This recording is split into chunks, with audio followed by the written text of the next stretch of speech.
B. B.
Yes, people, big up to everyone. Welcome back to episode number 30. It's crazy that we're already on 30 episodes of this crazy show that I like to call the Mud Brothers Show. Big up to everyone. Welcome back to episode 30. We've got lots and lots to discuss.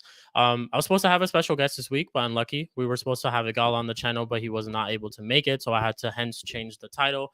But we have our panel. We have the panel in the building. We've got a lot of games to discuss. Obviously, Liverpool playing Chelsea and getting the win. Arsenal losing to Bournemouth and Saliba getting a red card. United surprisingly getting a win and finally getting 3 points and beating Brentford, even though we had a terrible first half, which me and Spoos will get into. And then at last, Spurs beating West Ham 4-1 at home. So a lot of games to discuss. And let's get straight into it. Before we do, and before I introduce the panel real quick, obviously big up to the chat, big up to Sasha, big up to Joel, big up to H. He says, shame about the Arsenal, the crazy song. Big up to Sunshine. Make sure you guys also go ahead and subscribe to Sunshine's channel as well. And yes, we are 5 subs away from 500. So we are almost there. So big up. Make sure you guys are subscribing and get us to 500, man. Let's go. Big up to Manj. Big up to Omar as well. Looks like we got rated as well. So big up to Sarcasm City TV. Shout out to Flawless every single time we have got rated. So yeah, big up to Flawless every single time for that. Man says the breast man Flawless will be in the chat later. All right, cool. Big up to Omar. And then Sunshine says Spooby is here. So without further ado, let's just get into it. And speaking of Spooby, you are right, Sunshine. Spooby unfortunately is here, and he is here today. I'm just kidding. Not unfortunately. He's here. And we have actually, hey, Spoobs, we actually won. We actually won a game. 3 points. 3 points. points. We can actually What's say all this hate in the chat? All this hate in the chat. I see you, Sunshine. I see you, man. Jay, what's all this about? No, but everyone in the chat, we love you guys. Thank you for appearing up. All my other panel members, Sheik, of course, and the main man, Flawless. Everyone go subscribe to Circle them saying. But yeah, Facts. we're gonna get into it. We got a lot to discuss. Hey, I'm just happy that we don't get cooked for like a week. You know, obviously we're back to it. We play Fenerbahce this midweek. We're back to it, but I'm just happy this episode we can kind of chill. You know, we can kind of let everybody else cook, kind of put our little punches in there too, a little jabs. But like that's about it. You know, like we just kind of have to chill. But yeah, we'll get into the performance and stuff like that. But big up to you, Spoobs. Hope you're blessed. Let's also add the other person who, along with us, Spoobs, got 3 points this weekend. Man like M. De Niro is in the building. Yes, M. De Niro. Come on, man. You get me? We're live today, man. Trust me. Come on, man. You already know. Yeah. So big up to M. De Niro every single time. And then after M. De Niro, we will include the first person who I thought actually should be proud today. I think he should have his head held high. He had a good performance. Yes, they picked up the loss, but I think it's promising. And this is why I said Chelsea have a chance to be in the top 4. But anyways, let's introduce man like CP. He is here, Chelsea fan. Yeah, CP, what you saying, bro? I'm gutted. Fuck. Pick up everyone. Oh, God. Could have got a draw. Come on. It was so funny because I was on A-listers right before this, and the title of his video was a certain person apparently was defrosted at Anfield. You know, he was cold for these couple of weeks up until Anfield, but then he kind of defrosted. So we'll get into that. We'll get into all those things as well. Last but not least, I know this will be the talking point of the episode. Of course, we have to introduce man like Eli. That's my bro. Yes, Eli. How you doing, man? How you doing after this weekend? Welcome back, Neymar. Chelsea got robbed. That's it. Chelsea got robbed. Hey, look, Sasha said solidarity with my comrade Eli. Hey, listen, I understand. And that's so wholesome right there. Big up to Sasha as well. But yeah, Jess says it was too cold up north. Yeah, apparently something like that happened. But big up to Eli every single time. But yeah, make sure you guys obviously go subscribe to everybody else's channel. Eli's channel, M. De Niro's channel, Spooby's channel. They're all in the description. Definitely go and subscribe to them. Also, we did a little bit of a remake. It's kind of like Mud Brothers got like a new trim. So we got like a new thumbnail and stuff like that. And we're going to also introduce like new stuff's going to come to the show. So all I'm going to say is, hey, if you guys haven't tuned in yet, this is the best time to start tuning into the show. That's all I'm going to say. But let's get straight into it. CP. Man of the hour. We'll let you talk first because this was a very good game to watch. That's what I would say. I did a watch along on my channel. Spooby was here too. We both obviously we're hoping for Chelsea to get something out of this game as we are Man United fans. But I thought Chelsea played really, really well. You guys started off this game, that game, first 20 minutes. You looked like the better team for sure. At Anfield too, which is not surprising. Which is really surprising to say. A lot of teams don't go to Anfield and play like that. Lavia was the best player on the pitch in for me. Like Lavia, best midfielder, best player on the pitch for me. I think he absolutely bossed it. Like this is why I've been praising Lavia week in, week out whenever he does play. It's a shame that he only got to play 60 minutes, and you can ask Spoobs, he was a witness. I was pissed when he got taken off. And even more pissed with the fact that they brought on Enzo instead, right? So that's, but I get it. You know, Match, he's not fit entirely. 60 minutes is what his quota is at the moment, so I completely get that. But what a player! They couldn't dispossess him. He was beating the lines every single time, beating the press. Like, yeah, well, absolute player. And shout out to Caicedo too, because the both of them were actually playing exceptional. And this is a midfield that we've said it on previous episodes on Mud Brothers too, that I really, really rate this midfield. But yeah. You talk about CP. Your thoughts on this game, real quick. God, I feel gutted to be honest. I feel like we should have gotten a draw for fuck's sake. Like after, god damn it. Like the thing is, like it's once again individual errors that cost us. This Cole's tackle. I don't know why tackle from that angle if you're a left footer. Like either you gotta time it extremely correctly or you're fucked, especially in the box. So I don't know why I make that tackle. Sanchez, not good enough for title winning sides. I think he'll make do for top four, hopefully.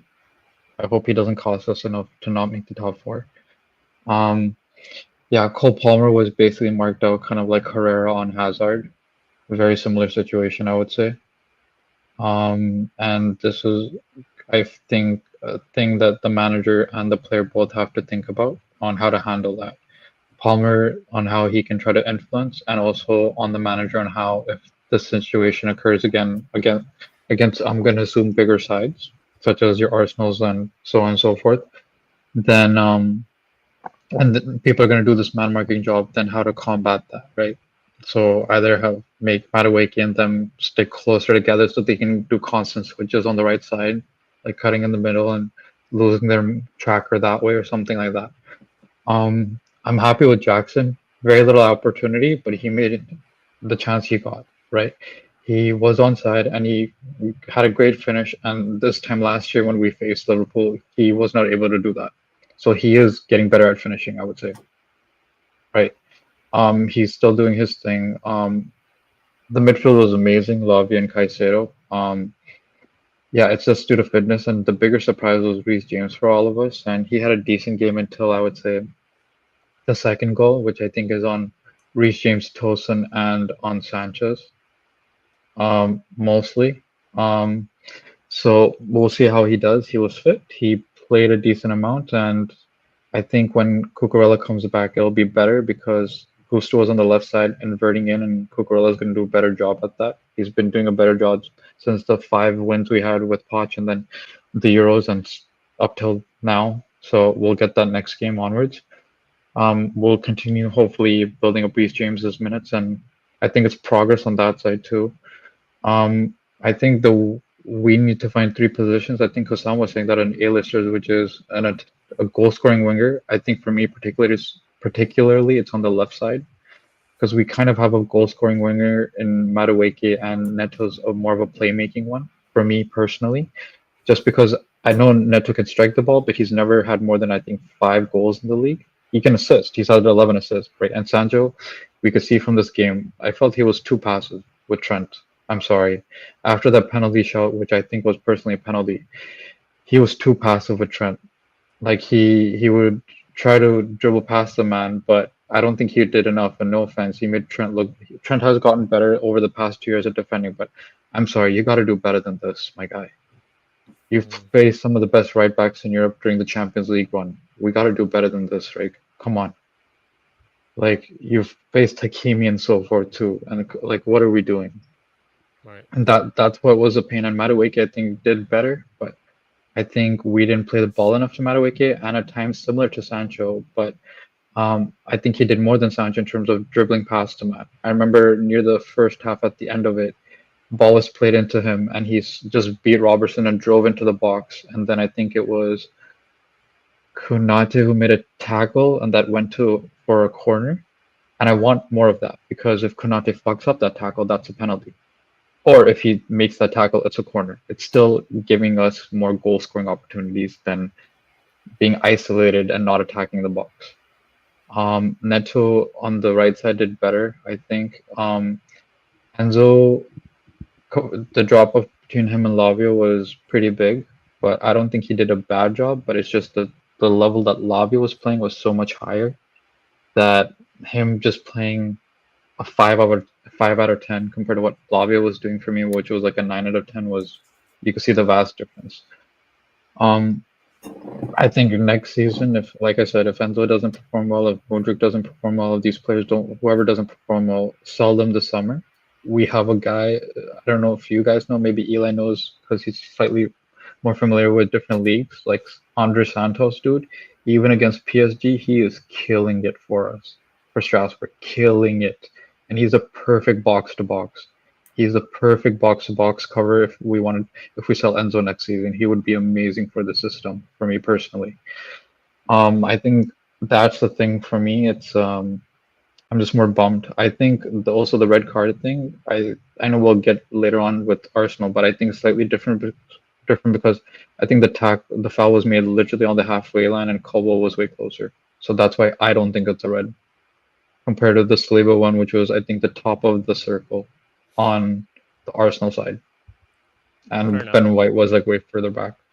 So I think it was a decent match. I think we should have drawn, but I'm bummed about the loss. But we gotta make it up by winning our 2 games that we should win, which are Newcastle, both in the cup and at our place next week. And we've bantered you guys. We do this every year, but we never beat you guys at Old Trafford, and we have to do that. Mhm. We have to do that.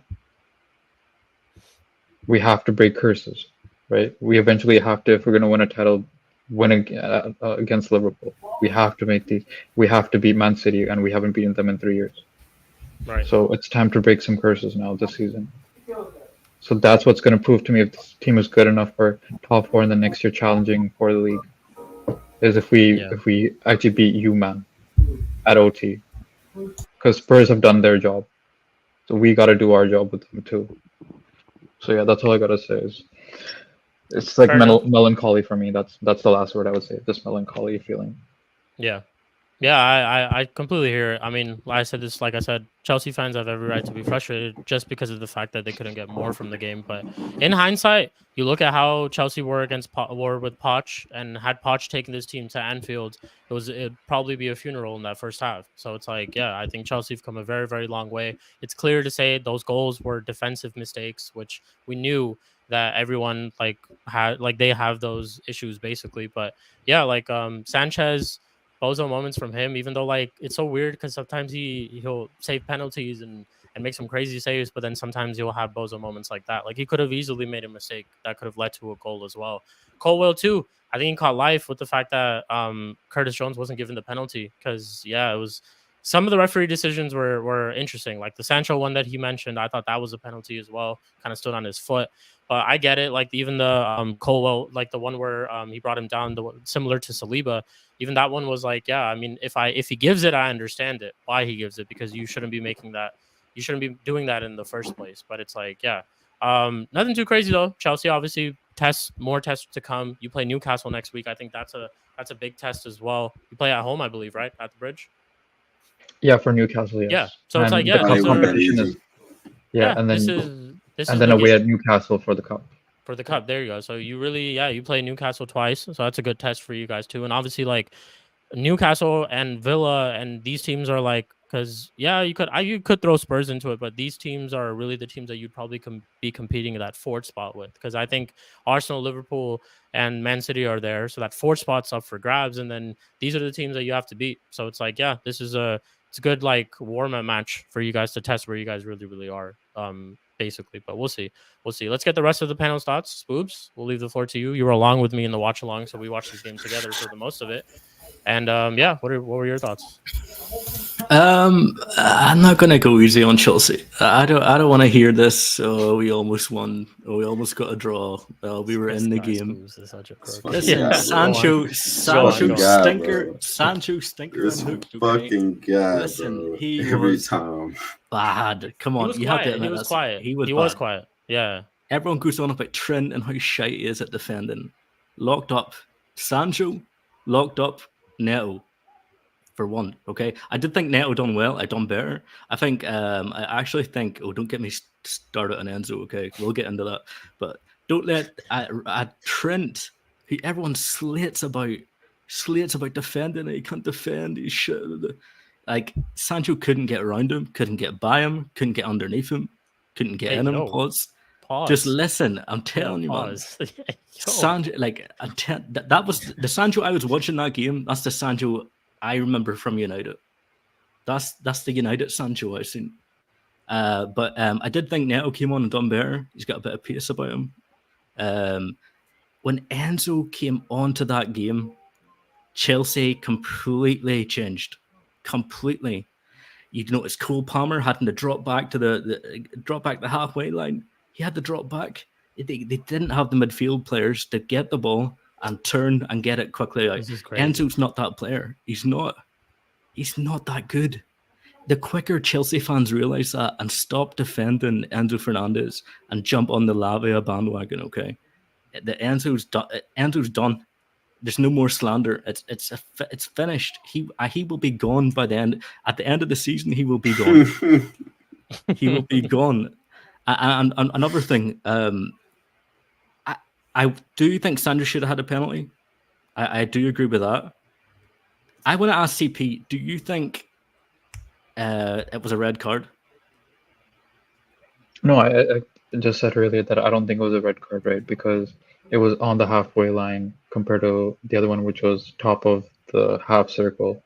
And also Caldwell was closer.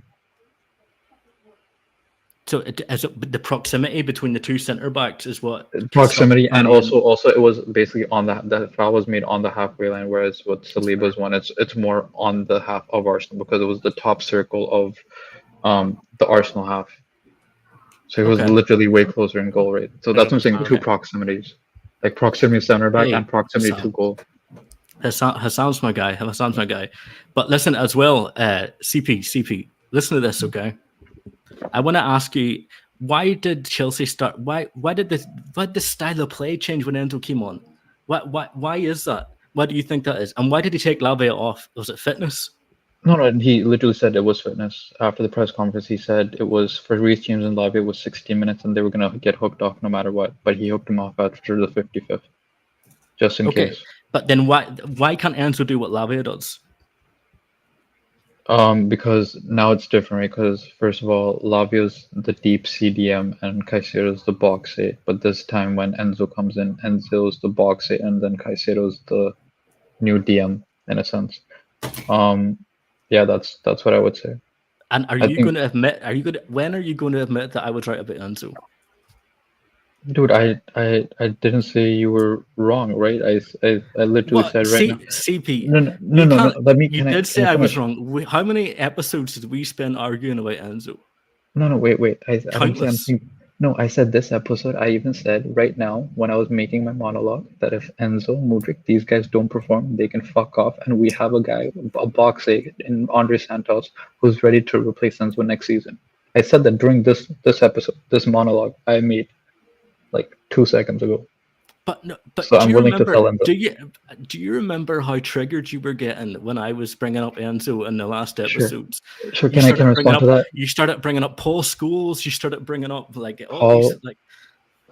I did not mention Paul Scholes, and also from last season, I did say, because I don't want to have this again. I said I don't care how he plays this season. I don't care who the fuck the manager is. If he doesn't perform well enough, he can go fuck off. And to be fair, he did say that. CP did say that, to be fair. He said, this season is the last season I'm giving him. Like, he literally genuinely said that. I said, I don't care who the manager is, even if it's Poch. If he doesn't perform well, he can go fuck off. And he hasn't been performing well. And I said, even during this monologue today, if he doesn't perform well, continue to perform well, he can go fuck off. No, so, yes. Sorry, CP. I've grown CP there. Sorry. But Chelsea players, I do want to. Jackson, you split into the defenders, Kanate and Van Dijk.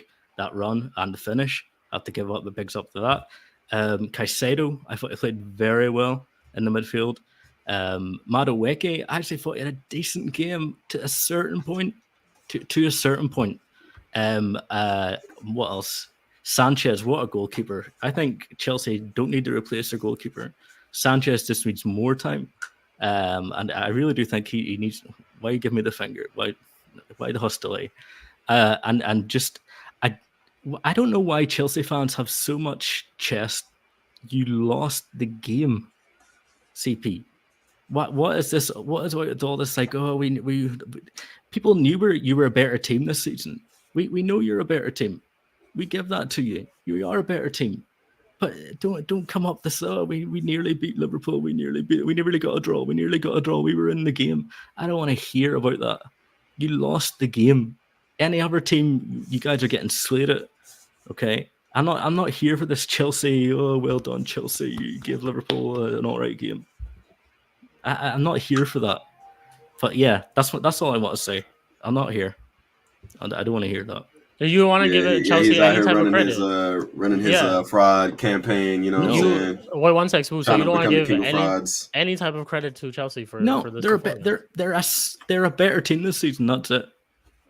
I'll tell you this: if they come to Old Trafford soon, bro, They come to Old Trafford. Well, too. I'm not saying we're better than them. I'm not saying like if you're using United as a measuring stick, then fuck, oh, Jesus Christ. So no, I'm not saying that it's a measuring stick, but I'm just saying that like okay. So let me ask you this: where do you have Chelsea finishing this season? I think I predicted at the start. I said fourth. Fourth. Okay. Yeah. Okay. And that's it. That's it. But the way Chelsea fans go on, you think they're challenging for second or first? Like, just calm down. Sancho touches a ball in the first couple of games, and they all start fucking like, creaming all over the place. Like, I don't know what. Hey, yo. What? I'm just saying, man. Hey, yo. You could have just said down. overreact. You could have overreacting. Sorry, go ahead. Overreacting. Yeah, overreacting. Yeah. But yeah, no, I'm just not here for this. I'm not here for it. But yeah, that's all I have to say. All right, cool. Let's move on. M0, I know you have a lot to say today, so go on. The floor is yours, man. Actually, it was a good game, man. Obviously, I think Liverpool set up well as well. Sorry to cut you off, M0. If you could just turn your volume up a little bit, because you sound a little low. That's it. Yeah. You can apologies. Better. Yeah, I was just saying that, what's it called? If Liverpool set up well, I do think that we have to give some props to Chelsea, you get me? Like, obviously, if Chelsea take their chances in the game, you get what It's like I'm this saying? every episode. If Chelsea take their chances, I think, is it the first 30 minutes or whatever, you get me? But the game might have been a bit different. I think man need to give more props to certain players on the pitch. I think Caicedo did his thing and he played well. Lavia played well. Madueke played well when the ball came out to him at the time. I do think. Let me start off with the keeper. I'll say the keeper's the defense's downfall for me personally. When you know that you've got a keeper like that behind you, he's just gonna play you the ball at silly times when you're not prepared for it. Bro, at the end of the day, I'll say the keeper. Yeah, I'll just say the keeper for the backline for me just makes the backline shaky to me. I feel like it lowers the confidence of the players in the backline, bro. Because at the end of the day, more time with Sanchez, we thought there was going to be some improvements earlier on in the. It's looking like it's still the same type of player that we're seeing, bro. And I think obviously he needs to be replaced, in my opinion. Obviously, you've given him a chance. And obviously, it's clear to see he's a shaky keeper, so I would replace him. I think when Neto came on, he played all right, but at the same time, what I would have done is I think the manager got the substitutions wrong. Personally, in my opinion, people may try to slate me for this, but what I would have actually done is I probably would have taken Palmer off, but I'll be real. I'd have taken him off. We were talking about it, yeah. Yeah, bro. I would have taken him off because, bro, playing Nkunku on the left is not it, bro. Nkunku is not it, bro. I'd rather Nkunku can play in the 10, bro. You get what I'm saying? We've seen it before. Give him a chance to play there, bro. That's what you have these players for, competition, you get me? So, for me personally, I probably would have put Nkunku on for Palmer. I probably would have said, you know what, just to give a little bit of a different dynamic, maybe swap Neto and Madueke. Let Madueke have a go on the left. Maybe, innit? That's what I'll say, maybe. But personally, I would have kept Madueke on because at the end of the day, in my opinion, I think, bro, he was causing the most problems on the wings for me personally. And I feel like the reason why it seemed like he wasn't in the game is because towards as the game went on, obviously Chelsea weren't really giving the ball out to the wings like that. I feel like it just stopped kind of. Enzo coming on absolutely useless, trying to play some silly free balls, didn't do nothing. I feel like that was a waste of a substitution. Obviously, I didn't know that was to do with fitness, obviously. That people like Lavia and that came off, but obviously Enzo, bro, I'll be real. I tried to advocate for your team earlier on, but brother, I'm not gonna lie, bro. You're making the guys look like dickheads, bro. Like you're not doing it, G. Like, at the end of the day, I feel like there is a player that could have been there, but bro, it doesn't matter if it's just if, bro. If you're not producing the goods, then it doesn't matter, bro. You get me, bro. You can't come into games like these and not affect the game. You didn't affect the game. You're just giving away. You're just reminding me of Bruno Fernandes, bro. You get what I'm saying, bro? The way you played was exactly like Bruno, trying to play silly balls and just spam the ball as much as possible, just giving away the ball. Nah, man, it wasn't there. But yeah, but like, I've said this already this season, and I personally think Chelsea fans, for me, these type of games were always due to happen to you, bro. I just think you got to look at it as in the ball is better now. The football you're playing is better. the players that you've got that are not injured anymore, that are coming back into the squad, you're seeing what type of potential they can give you if they stay fit. Like if you can keep Lavia fit for this season, bro, you never know where you could finish, bro. That brother's a flipping baller, bro. Like you don't even need to watch the game more than 10 minutes to know that brother's a baller. And him and Caicedo, bro, it's not a good sight, so I don't like it, bro. I don't like it, so I'm not gonna lie to you. But like, yeah, man, like it's not a lot too much there. I just think Chelsea fans, obviously, you can be disappointed, but for me, most games that I've seen you play, if I was a Chelsea fan, I'll still have that kind of thing in my head to say, this is good, bro. It's looking good, bro. You get me? There's more brighter times ahead than darker from what man's seeing, innit? I don't like to say it, man hates Chelsea, same way as I hate Arsenal, but man have to be honest when it comes to these type of games. But to go on the Liverpool side of things is, you see, Liverpool, bro, one thing they have is bad boys, bro. That's what I call them, bad boys, bro. You see them man there, bro? Mo Salah, all the people that try to diss man and say he's falling off, brother, you man are smoking crap, bro, because that brother ain't falling off ever, bro. He's really cooking, bro. And man can't even say, it's not about necessarily our man are scoring open play goals, but bro, he affected the game, bro. All them outside of the foot passes were causing man problems, bro. And these are light passes, bro, but at the end of the day, like I say, they still have quality in that team, bro. You know, there's still quality there. Curtis Jones absolutely pocketed Cole Palmer, bro. Do you get what I'm saying? Curtis Jones showed that, listen, I'm hearing you're the bad boy outside. Nah, G, I'm here, bro. Don't forget about me, G. And this is the thing, bro. That's how football is, which is why I said to people, look, Cole Palmer's doing the job, but brother, just let the guy play football. Let's not overdo anything just yet. Let this season finish. When the season finish, then we can come and do all of the chattings. But for now, let my ball, because at the end of the day, now what if man has 4 or 5 of these games? What are we gonna start saying? So let man ball, bro. You get me? But yeah, Curtis Jones, man, star performance there. He did well. Obviously, you get me. Who else was there? Obviously, I feel like Chelsea were a bit lucky that Diaz didn't start that game, bro. Because I'm not gonna lie, Luis Diaz, I feel like would have affected that game when he came on. He did quite well when he came on as well. But yeah, there's not too much on it. I just think, bro, it was a good game to watch. Both teams can see positives. Obviously, Liverpool more positives, but Chelsea fans too, bro. You get me? It's sad I'm saying this, but I'll save my corn for that other pussy old team in red, bro. You get me? But yeah, man, literally, bro. Yeah, but that's what I have to say still on that, man. Yeah, fair enough. Yeah, a couple of points I do want to get to. First of all, Spoobs, do you have 2 accounts, or am I actually seeing someone who made a parody of this? No. Like, I couldn't believe it. I was like, up. why would someone make like someone actually made a parody of Spoobie? I'm not that famous yet, but no, it's it's StreamYard fucks up for me, so 2 accounts. I don't know. Got you. Oh, okay. 2. Good point here from Prime. He says Curtis Jones needs praise for that game, man of the match. He absolutely locked out Palmer. It reminded me of Ander Herrera on Eden Hazard. Yeah, it was literally that. And yeah, he balled out. Did a great goal from him too to make that run. But yeah, big up. And then what else was I gonna say? Lost my train of thought. But anyways, yeah, I completely agree with them, Deniro. You gotta give them respect. Like, you have to give them respect. And I'm not trying to don't get this wrong. I'm not glazing over Chelsea people. I'm just saying I've been consistent with it too.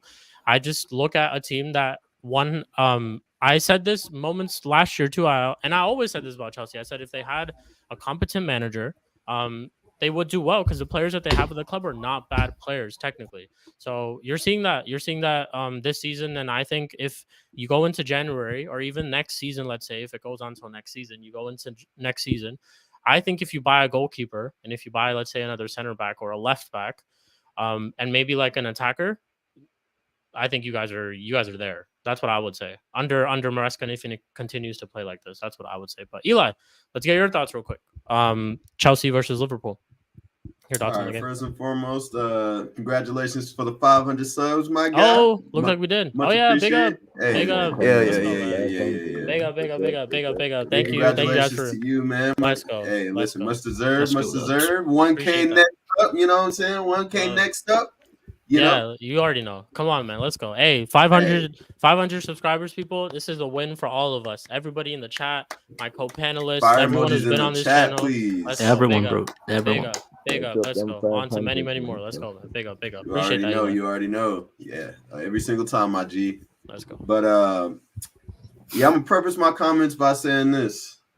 I'm a fan of football before anything else, and that game yesterday was a great game to watch. You know, it was a very, very, very high degree of tactical nous going on in that game. You know, like the way the game ebbed and flowed. You know, not one team was like super, super dominant, and I think both of y'all had periods of dominance, and it just swayed back and forth like a seesaw, and it was so good to watch. You know, Yeah, felt like a proper like heavyweight clash. exactly, It felt like a proper heavyweight clash, like them you know, boxing and nights, the you main know, card. You know, it felt like a main exactly, card. exactly. You know, they both had two distinct styles, just going at it. You know, applying their craft. You know, a jab here, uppercut there. You know, just going at it. It was fun to watch. You know, Yeah. and you got to see my boy Lavia go off. You know, Caicedo was doing bits. Baller, man. Yeah. Like it was good, man. You know, there were some stinkers on on the performance, you know, on both teams. You know, yes, had a couple stinkers, but for the most part, I just had fun watching it, man. Like I'll be real, I was just sitting back, just cheesing, just knowing that none of these are my teams, and I could just sit back and enjoy football for what it is, you know. And both of those managers, they both encompass what, you know, a lot of what football has lost in today's age, which is, you know, just actually having a little bit of style. You know, it's not robotic. You know, the players can actually express some sort of freedom. You know, so like I really enjoy watching that type of play. So yeah, it was good, man. Except for some of the decision making of the refereeing. You know, I honestly thought that very first penalty, bro, that should have been given, bro. That should have been given, because anywhere else on the pitch, that's like a foul. the foul like Saliba. Yeah, exactly. Anywhere else on the pitch, that's a foul. It's a red card. My first instant, like me and Spoobs, and I don't know actually who was in the chat. I think it was Age. Penalty. My bad. My first Joel instant too. when I saw that was like, I looked at it, and I this was like my first one. I didn't even look at the replay. I just said, "What's the difference between this and Saliba's challenge?" It looked very, very That's what similar. I'm saying. And I was just kind of like, okay, well, I have to see replays to see how far these defenders actually were. And I get it. It's like, I hear both sides. If it's given, if it's a red card, I get it, because like it's Colwell's fault. You shouldn't be doing that anyways. Just kind of like how Saliba shouldn't have been doing that anyways. So you don't want to give a referee a decision to make, but I hear both sides. So I completely get you, Eli. But yeah, go on. Sorry, my bad. Yeah. But nah, bro. It was just a fun match, bro. Appreciate It was that, just a Paulus. fun Love. match. Yeah. Let me see some of the standout players for me. Obviously, Lavia, fantastic player, bro. Like I still want that guy, bro, at my club. Like I've been harping on him for years. Like ever since the Southampton first came back up, when he was playing with them, him and that team that beat us, or no, that we drew against a couple years back, man. Yeah, he was bossing that midfield then, and I was like, yo, look at this guy. Like he's so young, but you know, just gracefully destroying a top four side, you know what I'm saying, by himself, essentially. So yeah, it was good to see him, you know, back in action. Same thing with my boy Neymar, back in action. Pogba, back in action. Football is looking good, man. It's looking up. But yeah, man, I feel like Chelsea was very unlucky. I feel like it should have at least been a draw, because Chelsea played well enough. They had a few chances. Liverpool had their chances. They took theirs. But like I said, overall fun, exciting game to watch. There's a lot of positives to take out from the game. And I think hopefully Maresca will I think he got the starting lineup just a tad bit wrong. I feel like he should have started Neto instead of Madueke. And I think that like if he was going for that sort of situation, if he wasn't going for that situation, then I would have put Palmer on the right, and I would have started Nkunku in the 10, just for more midfield control, because Palmer cuts in a lot. So that'll pack up the midfield, and that would have made it extremely hard for Liverpool to do what they do best. So I think that would have probably stifled him somewhat, but you know, that it didn't go that way, unfortunately. But yeah, hopefully Chelsea can take this as a positive going forward, and you know, just keep moving. Defo. One last thing I'll say before we obviously do move on with the Arsenal section is those United fans who want to back Ten Hag and stuff like that. You just saw a game on the weekend where two managers who've just got into the club inherited teams that weren't even their teams, and you can see them play the football that they play. I'm going to tell you a lot about what we've been trying to say all this season. All this season, simply as that. Slot's been in this team, been at the club for how long? And whose team has he inherited over? Klopp's team. Same thing for Maresca. Look at the difference between Poch's Chelsea and Maresca's Chelsea. It's like day and night. It's literally like day and night. But yeah. Anyways, it is what it is. But we move on. Cool. Big up to everyone. Like, big up to Flawless. Of course, I saw him in the chat. He has a big part to play into me being at 500 itself. So shout out to Flawless every single time, man. I'll always be forever in debt to him. But big up to everyone. Before we let's actually, or not before, let's actually do move on to the next section. So Arsenal, Eli. I know this will be the topic. Oh, everyone's ready. You know, men are changing their backgrounds and stuff ready for this conversation. So I know everyone is ready. But rules of the game, we already know. Just sitting back. I'm sitting back. Eli has to go first. So Eli, man, before that game, like before the red card too, Arsenal were not even in it. Like I don't even think they were really in that game before that red card as well. But red card happens. Obviously, that mistake, and we'll get your thoughts on it, whether you thought it was a red card or not. But red card happens. Again, I think it was you finished the half off with 0 shots on target. And then the second half, just, I don't know what happened. You set piece FC is what everyone wants to say. And Bournemouth scored an absolutely amazing set piece goal. One's from the training ground that we would say, you know? So, and then obviously right before that goal too, Martinelli misses the chance. I think if Martinelli scores, maybe it's a different story, kind of similar to City where you're down to 10 men, but you just have to defend. Let's get your thoughts on that game, Eli. Frustrating game, right? Not really. I told you I don't care about what happens this season because I already wrote it off. As soon as I heard that this manager was staying and that he was getting an extension and that we wouldn't do that, we did fuck all in the window. I told you what I was gonna. You know, I told you I was gonna fuck this season off, and that's exactly what I'm doing. I'm fucking this season off. There's no point in putting my emotions into a team that doesn't take itself seriously. You know what I'm saying? Why would I waste my time? Why would I waste my emotions like that? There's more to life than, supporting a team that doesn't think, more of itself, so it is what it is, it is what it is. Terrible game.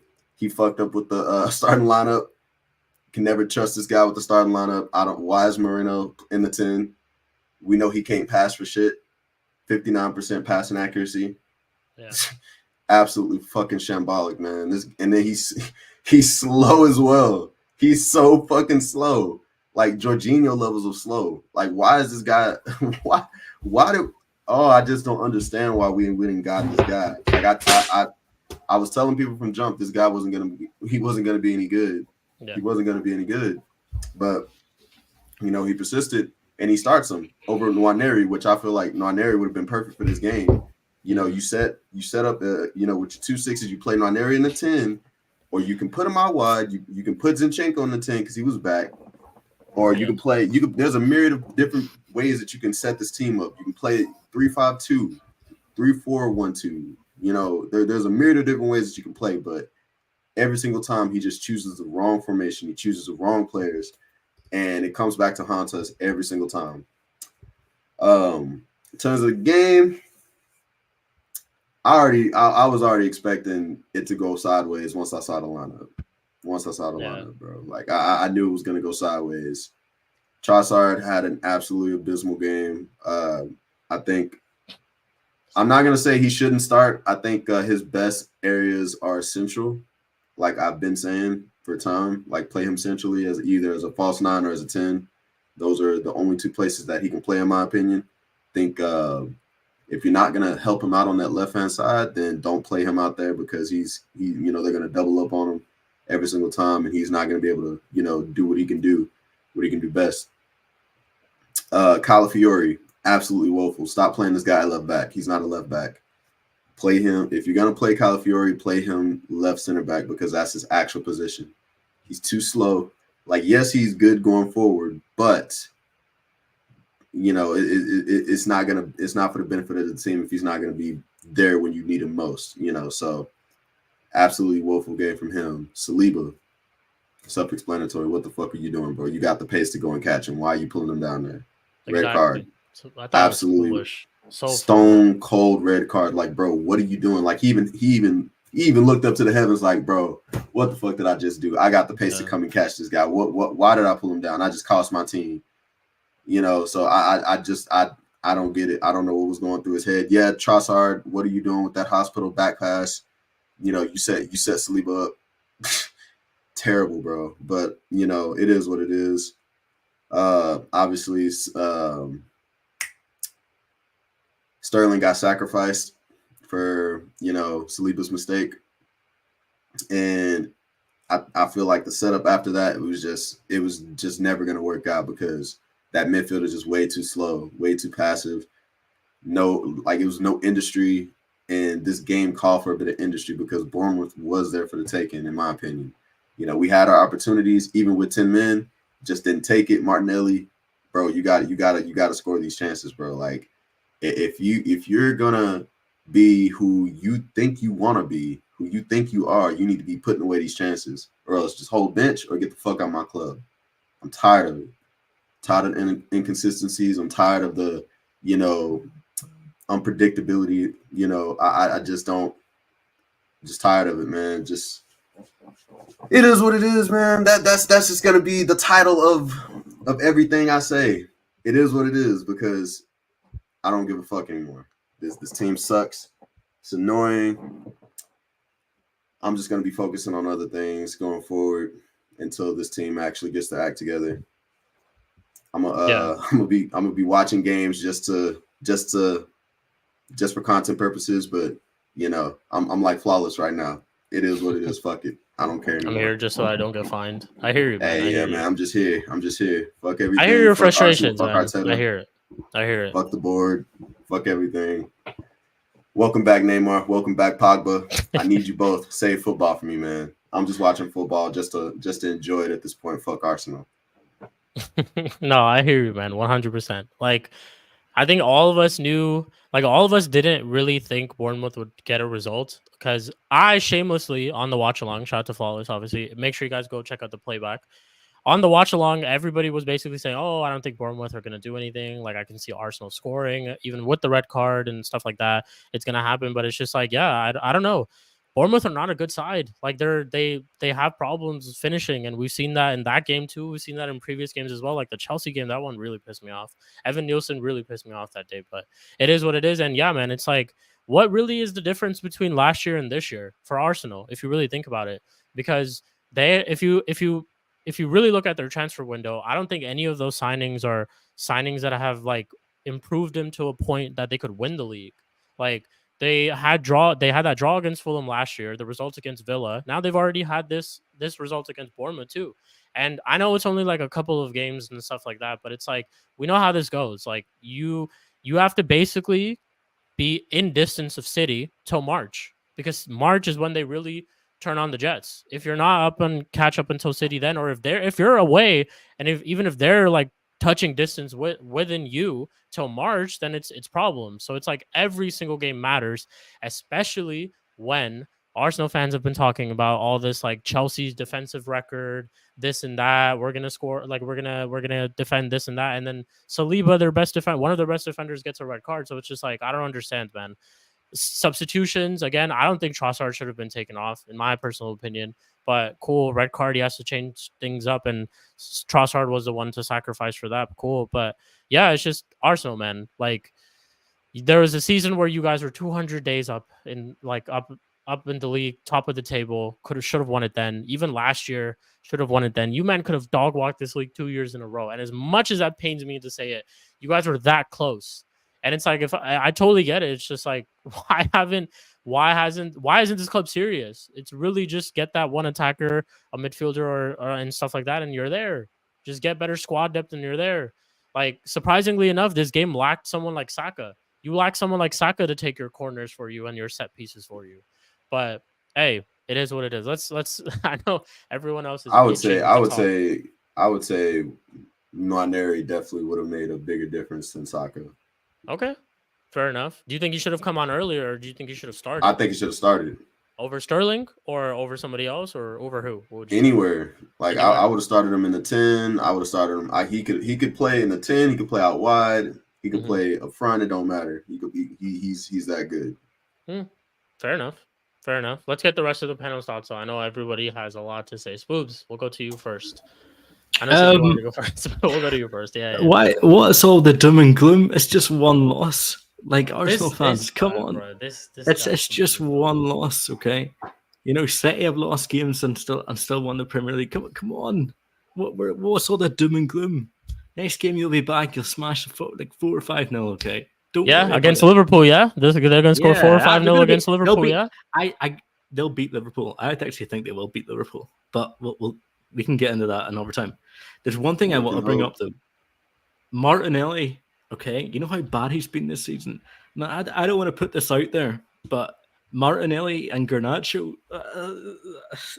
we're splitting hairs, okay? I mean, they're pretty similar players. Go and look at their stats. They're pretty fucking similar, okay? And Arsenal fans love Martinelli. He's like the next coming of Christ, okay?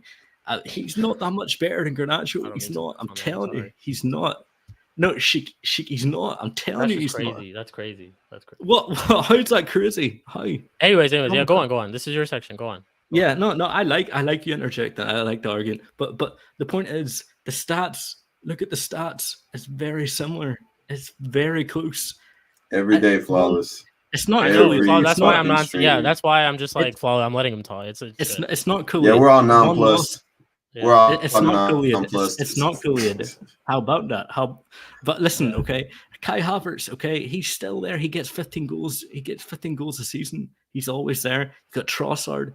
You get Sterling too, an experienced Premier League player. Okay, a Premier League winner.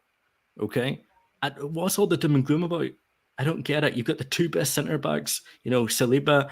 I don't know what happened there. Maybe. Bojo genes rubbing off from Gabriel.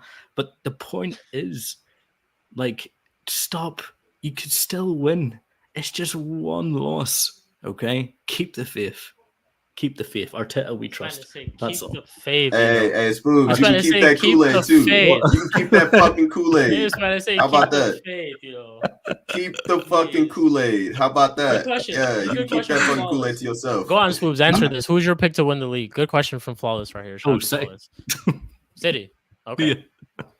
But here you are telling Arsenal fans you can still win the league. But here you are telling Arsenal fans how you can still win the league. Come on, how you expect me to back Arsenal? You expect me to drink this Kool-Aid? You ain't even drinking the Kool-Aid. What the fuck? Bro, I'm not even gonna lie, Spoons. Like, don't take this in the bad way. You literally sound like a Ten Hag inner right now. You literally sound like facts. A Ten Hag inner. You could still win. Keep the faith. Exactly. There's no evidence. There's no evidence to suggest. But yeah, you know what he's missing? He's missing his Marcel suit. That's what he's missing. I'm Marcel when it comes to other clubs, just not mine. But yeah, there you go. That's crazy. Also, see, look at Prime, Garnacho and Martinelli. Look at the goal. Look at the stats. They're not that much different. They're not. But I can't say that because everyone hates Garnacho. If Garnacho does one thing wrong, everyone's like, "Oh, Garnacho, you fucking shit, you fucking." But I'm just saying. That's all. Keep that to yourself, fam. All right. Well, we'll go to the Spurs fan. I know Spurs fans probably has a lot to say about this game. Go on, M. De Niro. Well. Hey, listen. Hey, this you see how I cooked the other day when it was Speedy and she come about to flipping cook, bro. I just want to say shout out to TJ Warren. I always have to put my daily ones in there. Brother, you see you, bro. I'm personally happy that this happened just for you, bro. Just for you. I want you to see. Everybody click this, send it to my man, bro. I'm happy this happened, bro. I put this there, bro. Man put this into fruition and it came to life, bro. Hold that. You see that, Tony Claude Gardetti? Brother, hold that, bro. All this talk about artillery for 2 years in a row, brother. Hold that, bro. All you scumbags, bro. You man are my guys, but you man can hold that, bro. And I mean that with all my heart, bro. You get me, bro? Now, let's get into what man said on the last Mud Brothers episode, bro. Yeah? Man told you, man. I told you, man. I said, bro, no Odegaard, times are going to get sticky, bro. All you Arsenal fans that love to diss Odegaard, bro. You're going to learn, bro. And it's going to be painful, bro. And this is just the beginning, bro. You might still win a game here and there, but this is just the beginning, bro. And remember what I told you about if you lose one side of your centre backs, bro, you man are gonna be in the bro. I don't even care if you beat Liverpool, bro. In these 3 games that brother is not playing, you're due to lose at least one of them again, bro. And if you don't lose, you're due to draw 2, bro. Man's letting you know this now. Everything man says about you, man, comes to fruition. And this is what man's seeing right now. Now, what you Arsenal fans need to understand, and what I'm going to teach you today, this is a lesson from Endenero today, bro. Man's going to teach you something, bro. Listen. Look, yeah. Bro, you man need to realize that the players you have are not as good as you think they are. Bro, all this Kai Havertz ramping, bro. Brother, man seeing this brother play before, he's doing the same thing he have been doing. What? Because man got extra numbers and that, bro. Man are getting gas. Where did you win the title with them numbers, bro? You didn't win shit, bro. Now man are here and you're doing the same thing again and you're not going to win anything again, bro.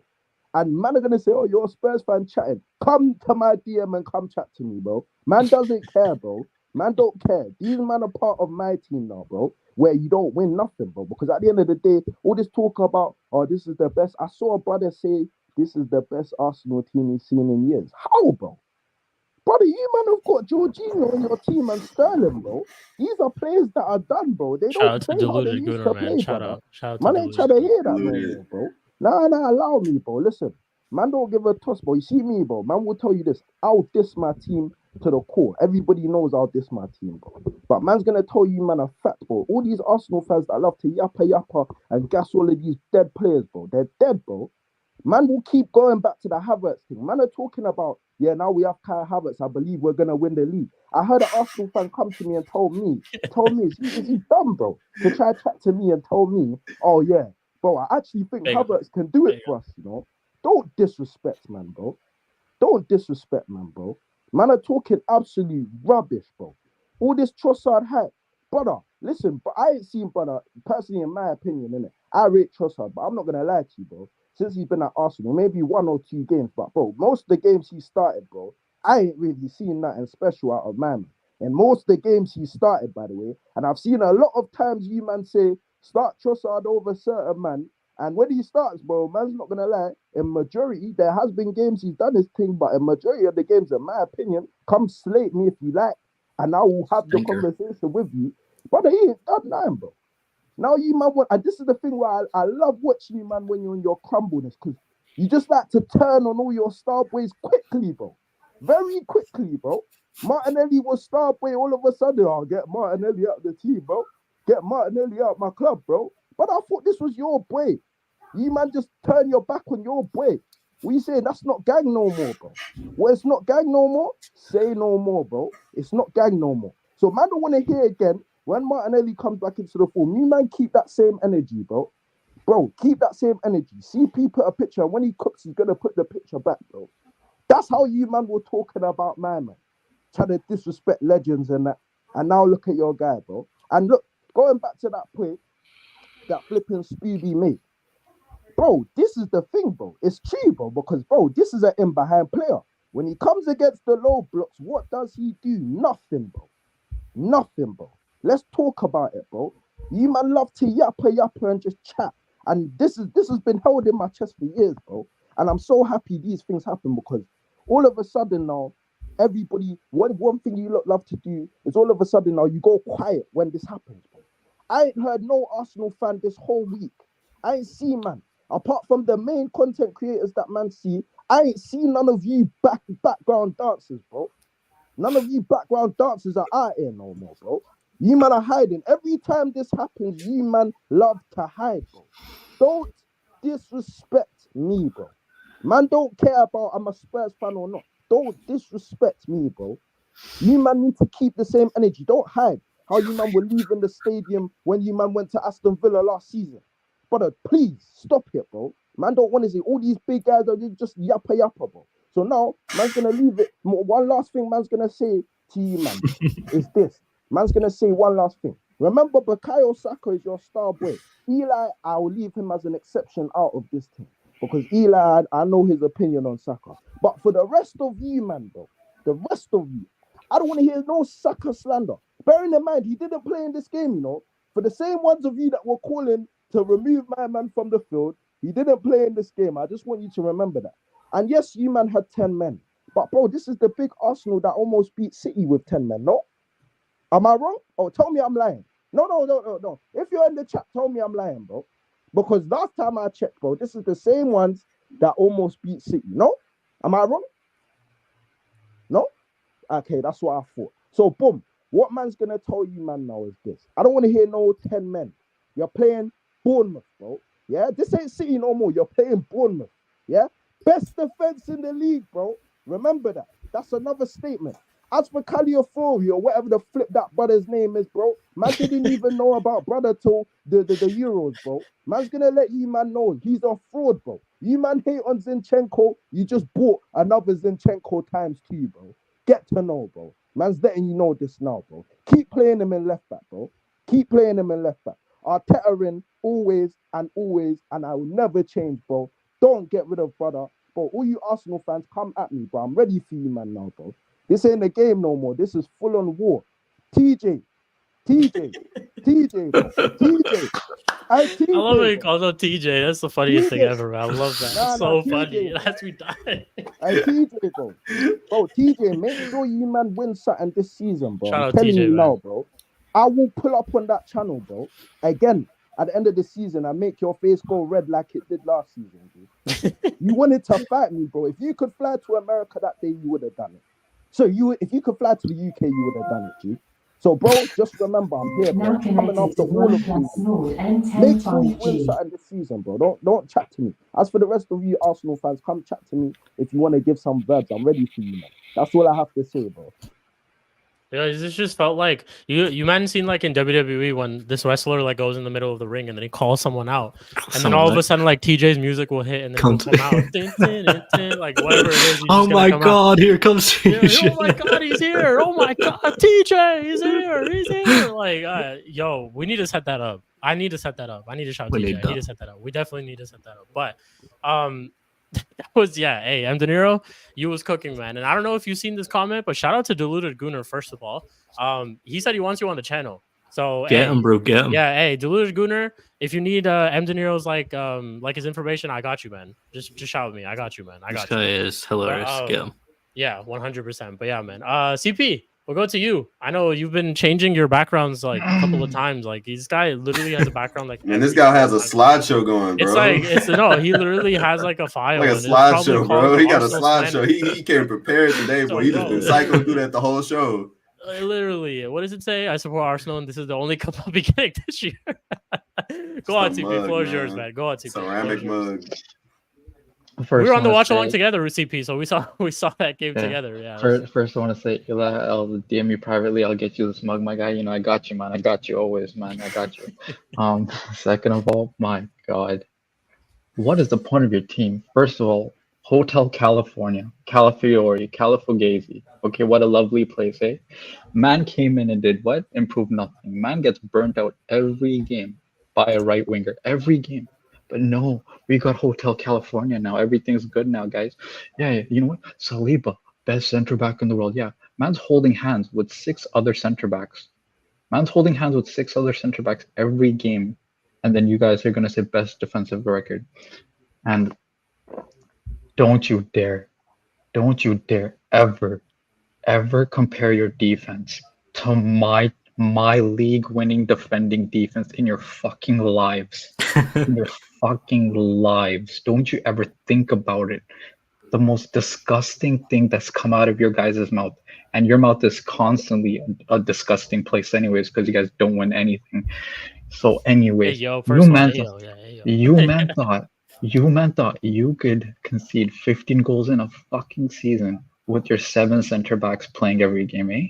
Hey, don't you dare ever think about that ever again.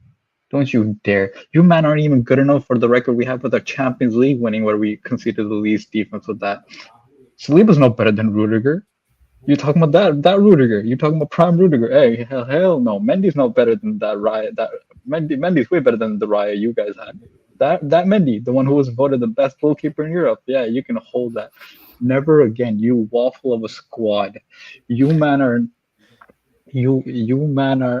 Almost There FC. You man are Blue Balls FC. You man are playing around FC. You know what I'm saying. Because you know what you do. You know what you are. You guys are edging FC because you man are always trying. You guys are edging yourselves even in a sense of trying to get there. You're like, we're gonna do it. We're gonna. Hey, yo, pause. I know. You guys are like, hey, we're gonna win the league. This is our year. This is our year, number 20. This is our year, number 20. This is the 20th time this is gonna be your year. Okay. What do you improve? You guys are lacking in attack, and you're like, you know what? We're gonna get another DM and another defender because that's my logic, guys. You know how we're gonna score more goals next season? We're gonna get more center backs to score more headers. That's what I'm gonna do, guys. Fuck an actual backup striker. No, we're gonna keep Gabriel Jesus and have Kai Havertz. Fuck an actual right winger, right replacement for Sterling. No. We're gonna have last minute emergency Raheem Sterling. Sorry, wait. Let me, as North Side would say, attack on Titan Sterling. You know what I'm saying? The way this man runs. Okay, you guys got an attack on Titan. You got a miniature attack on Titan playing for your fucking team. You know what I'm saying? I don't know what you man are doing half the time. You guys are running FC. You know what? You guys are Gibraltar Guard FC. You know what I'm saying? Because that's all it is. It's been downhill since then. Trossard is what like Solskjaer is like Super Saiyan 3 Super Sub and like Trossard's like base level Goku? Because that's what he is, no? Because this man is coming in and every time he's great as a sub, but the second he sees his name in the starting lineup, he's like, what the fuck is a football? So, like the lights are too bright or something. I always Yeah, imagine it's like the monsters came in and just took all his ability away. The second he's on the first team sheet, when he's on a sub, he's like, I'm balling. But the second it's like, I don't know how the fuck to play football. And Spoovy, you know what? You're right. We gotta talk about R9. You know what I'm saying? Martinelli. You know what I'm saying? 15-goal Martinelli. When did those 15 goals happen? 2 years ago. Are we still going to talk about it this season? Yes, we are. Because why? Because we are living the past FC. Because we're going to talk about how 20 years ago we were undefeated. Did we win anything after that major? No, we won 4 FA Cups in 20 fucking years. Sorry, 5. Apologies. That's what we are. We are going back. You know what? You guys are the History Channel. Fuck Arsenal fan TV. You guys should have sponsored the History Channel. You guys are worse than Liverpool, and Liverpool have more history than you, man. That is the saddest part too. You have no European history. That's even worse. And these man are talking about, oh, Martinelli from 2 years ago scored 15 goals in the league. What the fuck did he do last season? Mudryk had the same almost GNA as Martinelli, and Martinelli wasn't with a better coach, with a better squad, and had more minutes played. And then this year, what the fuck is he doing now? Garnacho's dunking on his head top. And Garnacho's like 19 or something, and this man's like 22, 23 now. What Roman Todd are you thinking? Are you thinking that it's gonna be like he's a monster and he's gonna get Michael Jordan's ability now? Is he gonna go to meet R9 and then shake his hand and take his ability away or something? This is what's gonna happen. Are we gonna get this now? Is this who we're getting, guys?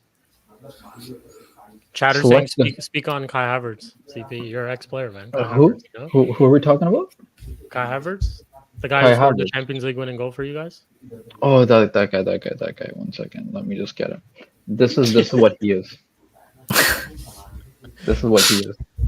He's the poop stain of the football sphere, because you know what? Crazy. What do you notice? You notice the poop stain. He's noticeable. Do you like the poop stain? No. Do you want to get near the poop stain? No. But you notice him because it's the poop stain. That's what you fucking have.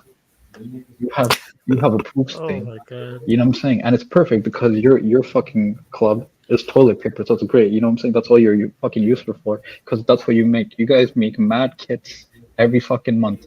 And you know what? We can wipe, all this fan base can wipe our fucking ass with your useless kits, because you know why? Because they hold no weight, because you win no fucking trophies. Okay? And I just want to, 1 second. I was seeing some selective memory, and Sancho sticks is even worse. I'm sorry. Sancho produces more for our team than Martinelli for yours. What are you waffling about? He's done more in his career. He's gone to something you guys have only gone to once in your history, a final. Remember, you guys, when you went to a final, got dunked on by Barcelona? You can hold that exactly, you frauds. So that's what I'm saying. He's done something you haven't. And you know what? Man's saying sponsorless. You know what? I'm glad my kid has no sponsor because we're getting freaking bright teal Emirates FC. And you know what you guys have done since you guys have gotten a sponsor? Won no Premier Leagues. You know what happened? You guys got the Emirates, and what have you won? Not a Premier League. So you know what? I'm glad we're sponsorless because we're winning Prems, we're winning Champions League. But you guys have won dog shit. Okay, and man's talking about Terry slip, but you know what he won? A Champions League. What did everyone do when after they left Arsenal? Win shit, including Drew. So you can hold that, you fraud of a man. Your team is ass, your club is ass, your manager is ass, your fan base, like that's on social media is ass, and I love it. I love it. Long may that continue.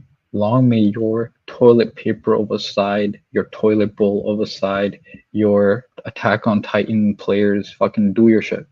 Waste your money. Continue supporting this club, boys. Continue it because you know what? Next year is our year. Remember that. You know how Spurs have to dare to do? Yours should be next year's our year. Just print that for the next 100 years. Though. Just print it for the next 100. Eli, I got you. You want to make a money-making scheme? You put next year's our year, 2026, 2027, 2020. You sell that shit every year. Eli, they will be suckers. Like the sucker in the chat called BX Gunner 81. He will buy it every year. Don't worry, man. I got you, man. I got Shut you. it, BX Gunner. Shut it. I would try to do Shout out, that. I would try to do that, but Arsenal's already doing that, so there's no point. Thank you.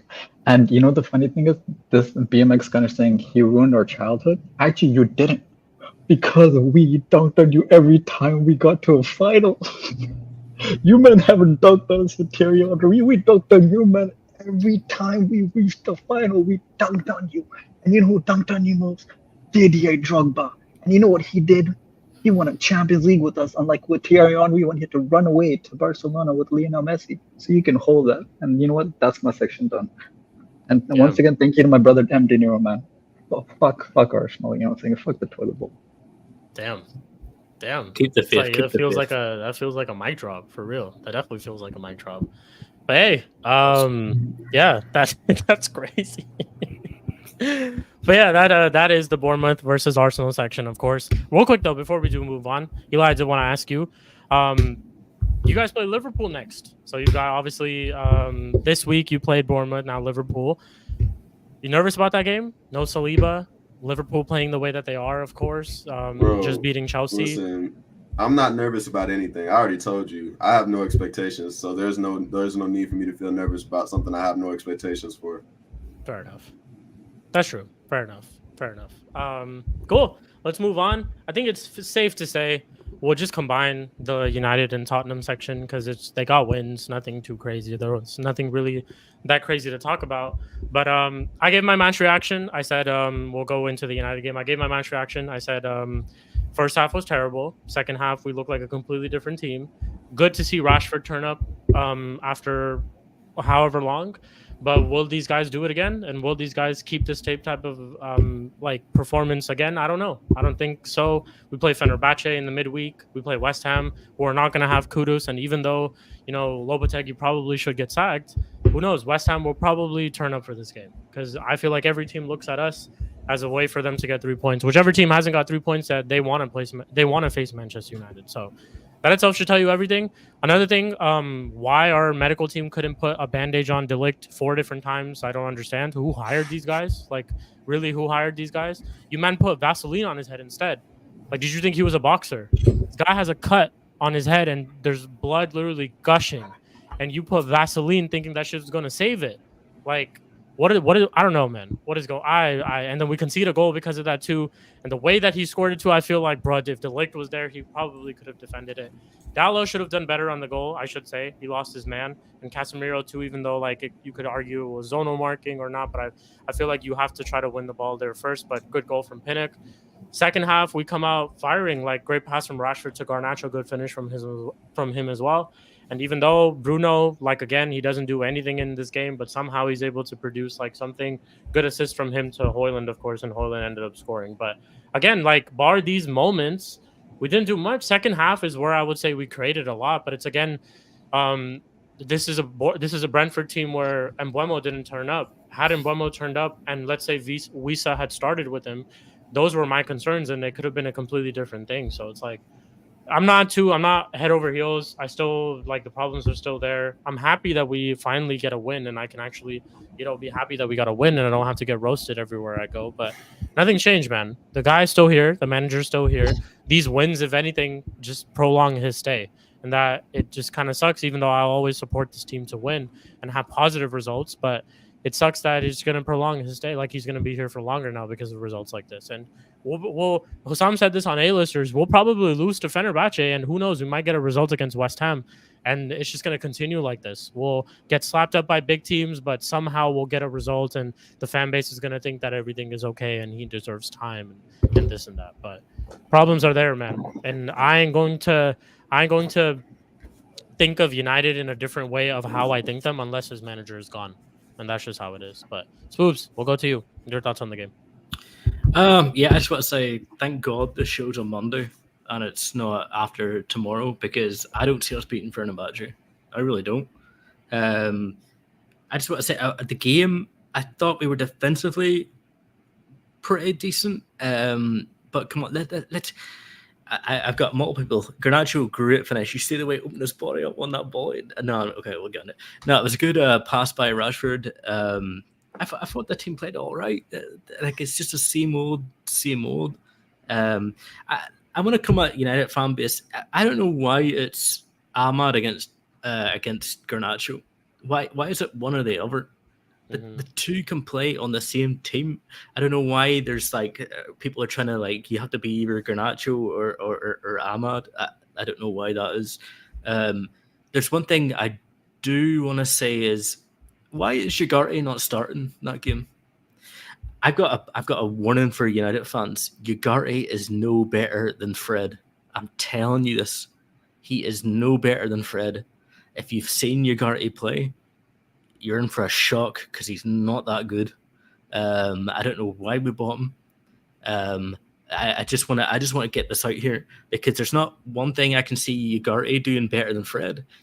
Fred's better on the ball than Ugarte. Like I don't get it. I honestly don't get it. I thought defenders played well. I thought Dillet played well. I thought Lissandro against Mbeumo. I thought Johnny Evans played well. Yeah, it was just, but the team didn't play that well. It was just the same old shit. We'll go lose to the Fenerbahce. To me, West Ham United has a draw written all over it, in my opinion. And yeah, I'm not going to take this result and be like, let's go United. No, it's same old. And yeah, the medical staff. You have a guy that is bleeding out of his head profusely, and he has to keep going off. What's that about? I don't know. But yeah, just United fans, look out for Ugarte when he plays. Watch him on the ball and tell me he's better than Fred. Tell me he's better than him. He's not. But yeah, the same old Sheik. We've been here. It's the same. We played the same way. Like, we repeat ourselves again and again and again, man. It's like you don't expect anything different, man. Like seriously, you'll have your odd people here and there in chats. Like there were a bunch of them on A-listers too who were trying to tell me that I was way too negative. Oh, celebrate the win, this and that. What is there to celebrate about? Why am I supposed to get giddy over just a win over Brentford? Like, are you man serious? Come on, man. Look at our club. We're 12th in the league. We have a negative goal difference coming into this season, and we still currently have one. So it's like, what is there to celebrate?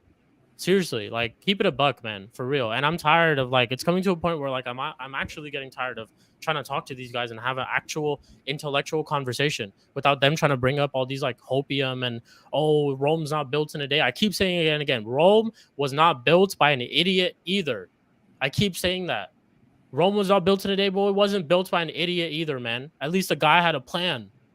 For real. But it's like this guy has no plan, and Ineos too. I'm looking at them, man, and it's like you are enabling this every single day. You're allowing this to continue every single day. So it's And like, Sheik, what did we say at the? Remember at the start of the season where any of us were planning whether to get rid of Ten Hag or not? I said I'm a big believer in the 3 strike rule, and that was the first strike, okay. And then they just done the same again 2 weeks ago, or last week. Sorry, not even last week. Where during the international break they were after deciding Porto and Villa, should we keep him? Should we not? What's going on in that meeting? 10-hour meeting. They told us, 10-hour meeting. 10-hour. Does it really? Okay, even if you decided to keep him, does it really take 10 hours to decide to keep him as well? It's like, what were you men doing in there for real? People were making jokes that they actually took the 10-hour meeting to sack Sir Alex Ferguson from his job. Like this is what I'm talking about. Is like, man, when it comes to a new stadium, Ineos will be quick to drop something. I already know how that shit looks like. Didn't they announce that like a couple of months ago? And I already know what that shit looks like. And it's like when it comes to the actual footballing operations of this club, it's just we're quiet. Oh, well, there's no leaks at the club and there's no this at the club. It doesn't matter, man. I don't care if there's leaks. I don't care if there were leaks. All I care about is us just performing well on the pitch. That's all that fucking matters to me. That's literally it. And we are nowhere near that. And I said this on A-listers, bro. I'm Spoobs. Our future is looming, bro. We're just like in limbo. I have no idea where we're going to go as a club. I don't know where we're going to go as a club. I don't see any like near-term future, long-term future, short-term future. I see nothing because like I said, we're enabling the biggest issue that we have at the club, which is this manager. I just mentioned to you, if Arne Slot can go to the Liverpool team, none of us really knew about Arne Slot like that. Especially, I'm not trying to disrespect people who really follow football, but like, let's be honest, like, too about Arne Slot. I was memeing and being like, "Oh, Arne Slot, like the downfall of Liverpool." But look at him. Yeah, and my whole point is, I'm not trying to bring up Liverpool like that or bigging them up. My whole point is that Arne Slot and Maresca, 2 people who, if you ask any Chelsea fans, were not their first choices. Not their first choices. Any fan you ask, I don't think any of these guys were their first choices. Yet they've come into a team and they've made it their own despite having players that are not still theirs, and they've inherited it. And it took them, 6 to 7 weeks to do that, for them to start performing well and show competence. Like, this is what I'm talking about. Whereas Ten Hag has had amples of resources. They've given him a whole structure, like some of you fans like to say. They've given him ample amount of money. This guy spent money on Mason Mount and Anthony, a total of 130 million. So it's like, what are we doing, man? Like, keep it a buck with yourselves. I'm sick and tired of being on this like hope train. I can see United somehow get a win like this. No, there's no somehow when it comes to United. We're shit. We're just whoever is defending Ten Hag in that boardroom. P. Diddy needs to get him hired as a lawyer. Yeah, for real. They need to lock that person up before they lock up P. Diddy. Like, bro. But get whoever's representing Ten Hag in that boardroom. P. Diddy needs to ring him up, because how the hell is he surviving this? I don't understand. What do you need a 10-hour meeting for? What's going on? Man, if Ineos somehow ever watch my channel, this is me to you, Ineos. How low do we have to go in order for you to sack this manager? That's my question. Do we have to get relegated in order for? It's I'm not emotional, fam. It's just I'm sick and tired. How low do we have to go for us to sack this manager? M. De Niro, would you accept this at your club? Ten Hag and the way he plays football at your club. Let me ask you this. Would you accept this at your club? No. Obviously, it's your club, innit? Don't worry. No. I'm not. It's not that. No, De Niro, just answer the question, yes or no. Would you accept this type of football? You came to our stadium and scored 3 past us. So you yourself know how bad it is. And you're trying to sit here and say, "Oh, you're just too emotional." You came to our own stadium. Listen, Van de Ven ran past our midfield, and you scored 3 past us. Look. What do you say? What should I go? Go on. Listen. Obviously, I wouldn't accept this at my club, innit? But obviously, it needs to continue at your club, innit? You know I get that. So, I get that. No, I get that. So, that's like. I get that. Forget like what I was trying to say was like Ten Hag. Yeah, I get that. That's tribalism for sure. Would you accept a manager after spending all this money, after signing players like he did? Like, imagine Ange has spent 50 million on Werner, and Werner is playing the way that he is, and he's on a 250K contract. I'll bug out. So. That's what I'm Bro, saying. that will Like, send man. You saw what happened to my laptop, bro. That will send man to different, bro. You get me?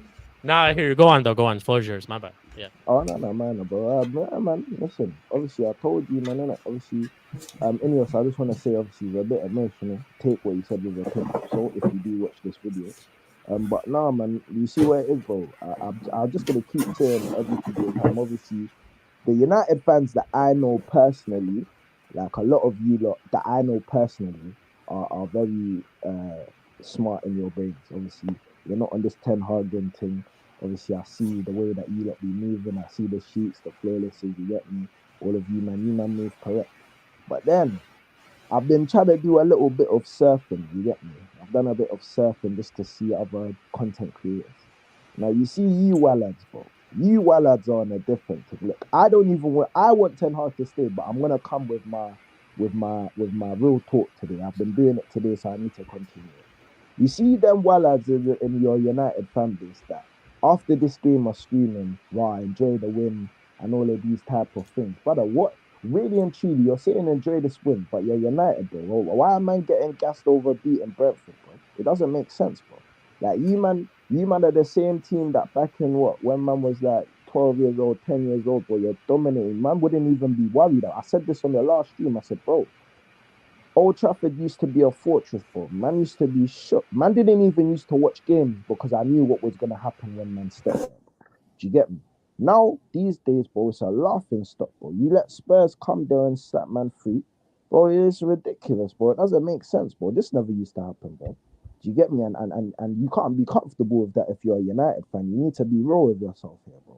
You can't be talking like other teams where you're talking about, oh yeah, we wanna develop and bro, you don't need it. We've seen teams. If Slot can do it, any manager can do it for you, bro.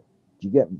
And what I think has messed you man up a bit more than what's going on with other teams is Ten Hag has brought in a lot of scrubs, bro.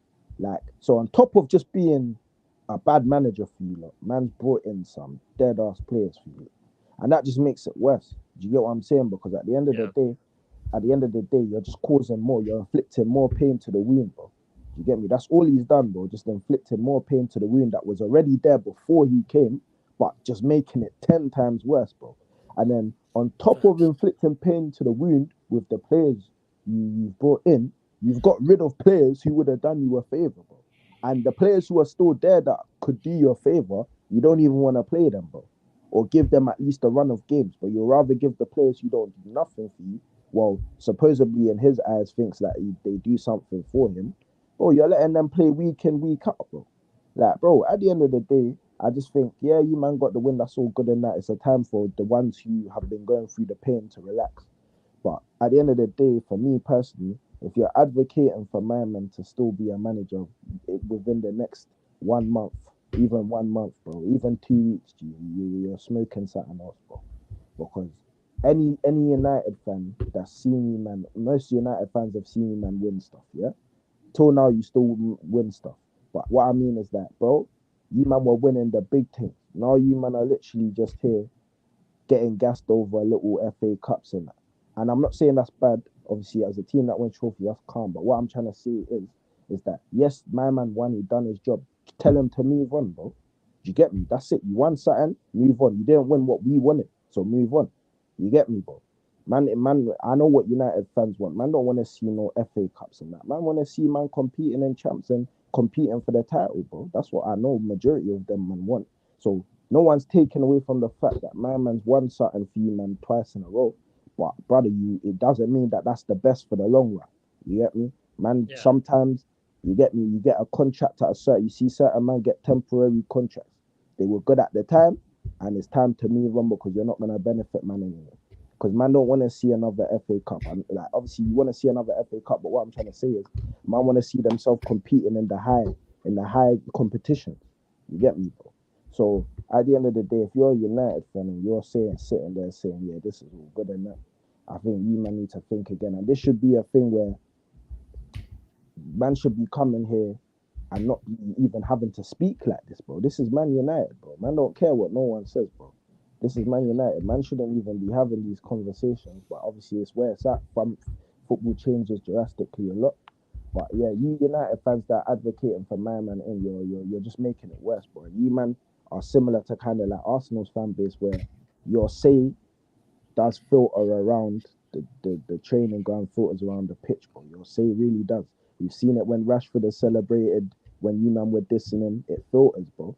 So if you man are advocating for my man in, bro, you're just pleasing what Ineos want, bro. That man there, bro. If you fans are advocating for my man in, bro, you think they're just gonna say they're gonna get rid of him, bro? They'll keep him just for you, man, bro. Do you get me, bro? That's what it is. And at the end of the day, if you want to see a change, you gotta advocate for a change, bro. That's all I know. So yeah, man, literally, bro.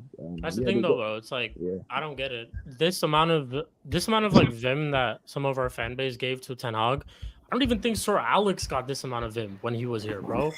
Like the way that some men protect this guy and act and talk like he is a Sir Alex is absolutely crazy. But yeah, man, it's just it all comes down to standards. I'm slowly starting to believe that a lot of these Ten Hagers that I see online were probably not there during the Fergie era and have started watching football after like the Fergie era and when he retired. But it's like, yeah, man, I seen the other day, like after Real Madrid lost to Lille in the Champions League, if you go to their Twitter post, Real Madrid's Twitter post, they're all saying Don Carlo Ancelotti out. Yeah. And these are Real Madrid fans who are saying this after a loss to Lille. And they're on Mbappe's case right now. Real Madrid fans will tell you that they're on Mbappe's case right now. So it's like, this is what I'm talking about. You've had clubs at the size of our magnitude sack managers for winning much, much less. And here we are, trying to say that after spending 600 to 700 million and a Carabao Cup and an FA Cup is sufficient. That's what I'm trying to say. Is like, it's not how shit works, man. Yeah, just quickly as well, speaking facts, like, there's videos of United fans after that win chanting Eric Ten Hag's name as he's walking off. Do not let a United fan be like, oh, because you're not a match-going fan, you don't know anything about the club. Don't let them do that, okay? Do not let it, just because you're from America or anywhere else in the world, do not let fucking match-going fans tell you that. Okay, that's all. They've been do you know what it is, bro? Also, I just want to make a statement quickly before I say this. Joe, do not lie on my name, bro. Man has never in my life said Conte, and you're smoking a different type of future. but obviously, secondly, what man was just saying is, I think, bro, a lot of fans have just been brainwashed, like, and they've been brainwashed to the fact that brother came in that first season and won you man something. And then they're brainwashed again to the fact that obviously the second season, brother won something again. But the reason why they're brainwashed is because things have been so bad that man are now just settling. Do you get what I'm saying? I feel like a lot of men are just settling. So the brainwashing now is like, oh, we're not man are looking at United like they're not a big club no more. Which if you're doing that and you're a United fan, bro, I don't know what is wrong with you, bro. Because you still got to look at your past. And I'm not gonna lie, your past is not like Arsenal's where you was time ago, bro. You still had some things that you've done within that time, bro. Do you get me? So you man need to look at it and be like, bro, we can't lower our standards, bro. You see like them, sorry, I always have to send shots at these guys, but you see like them joke men down the road, how they've lowered their standards drastically. Bro, you man don't need to do that, bro. You man can still, you get me, keep them high standards, because obviously, yeah, people say it's a while ago, but in my eyes, in my generation, of my age group, bro, man seen you man win bare things, bro. So at the end of the day, if my generation has seen you man win bare things, it means it's still relevant, you get me? So man feels like you man should still keep your standards very high. And that's not to say any other club shouldn't drop their standards, but I'm just obviously it's United section, innit? So I'm just saying, bro, as a United, if you're a United fan, you man just need to keep your standards high, like chic and flawless and that, and expect better, bro. This manager, as much as we banter and do all of these things, brother should have been gone from that last win that last trophy you won. Call it a day, bro. Should have been gone from there, but bro, it is what it is, man. Long may Ten Hag stay in, man. That's all I know. Yeah, let's move on. Eli, did you catch the game? Your thoughts on the game? Shit. Absolute dross. Stinker. Yeah. Like you should say the whole Man United team stinker and hooked. For real, man. Goals, mass performance.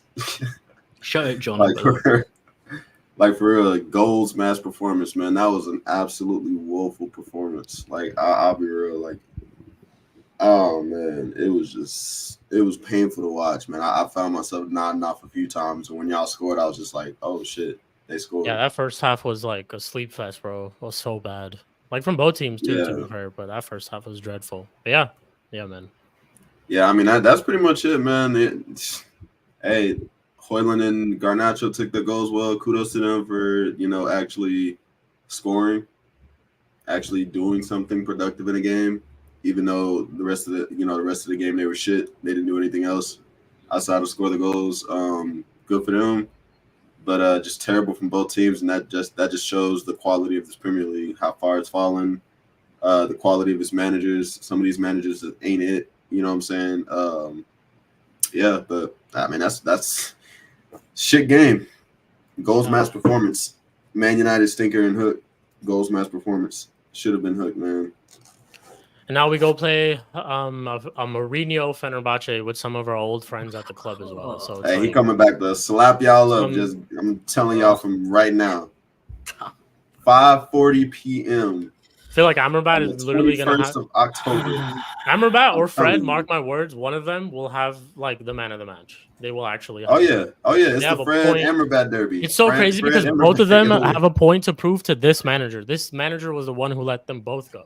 So it's like both of them gonna have a point to prove. Mourinho, obviously Mourinho being Mourinho, but yeah, it's peak, man. And I'm just looking at all these other games. We still have to go to the Etihad this season. We still have to go to the Emirates this season.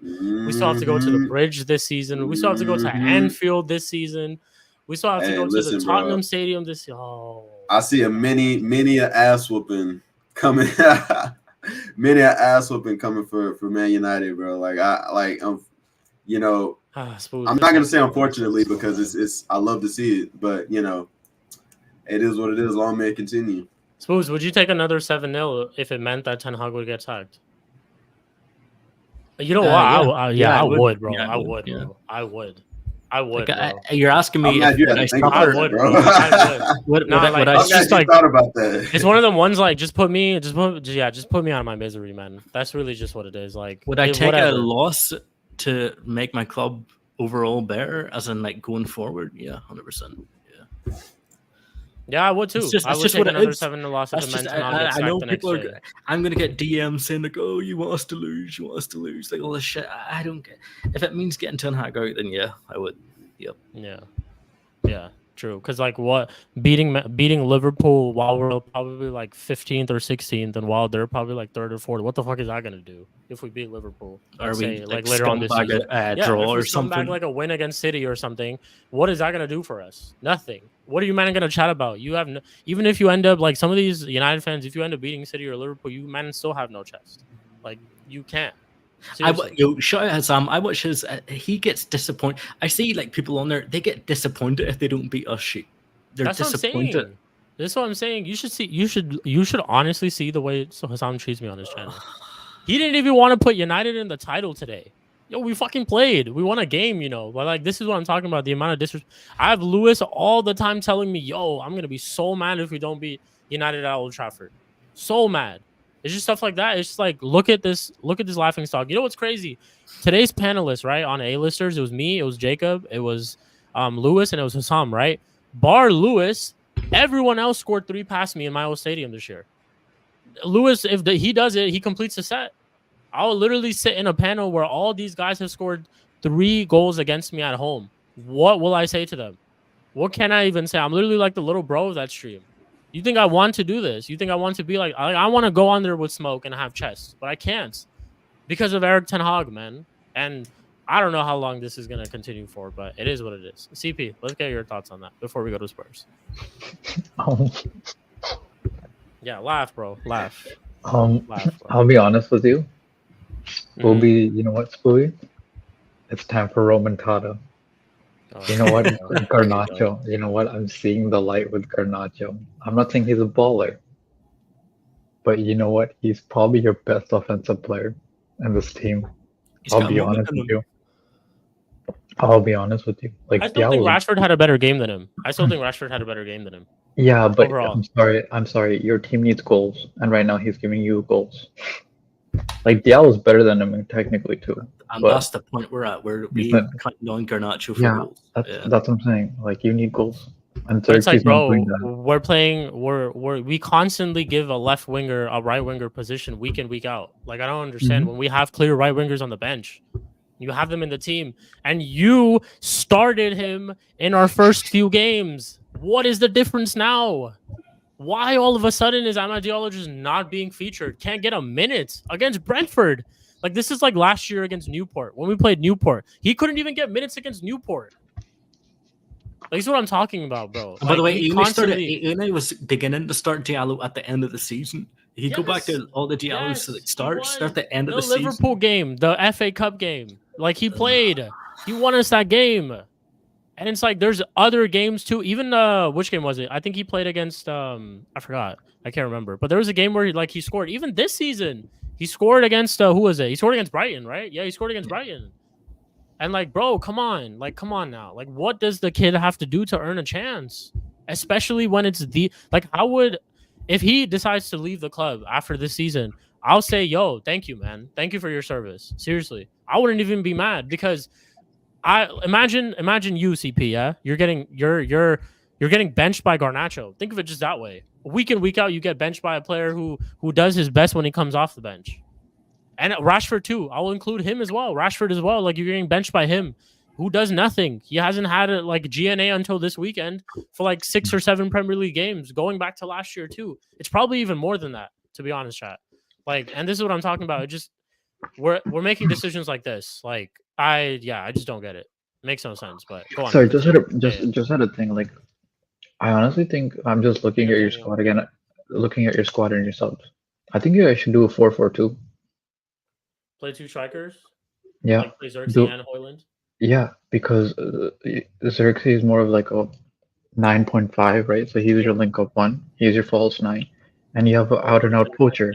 Yeah. Right? You put 2 DMs. Like, obviously, this is if your manager has a brain, which he doesn't.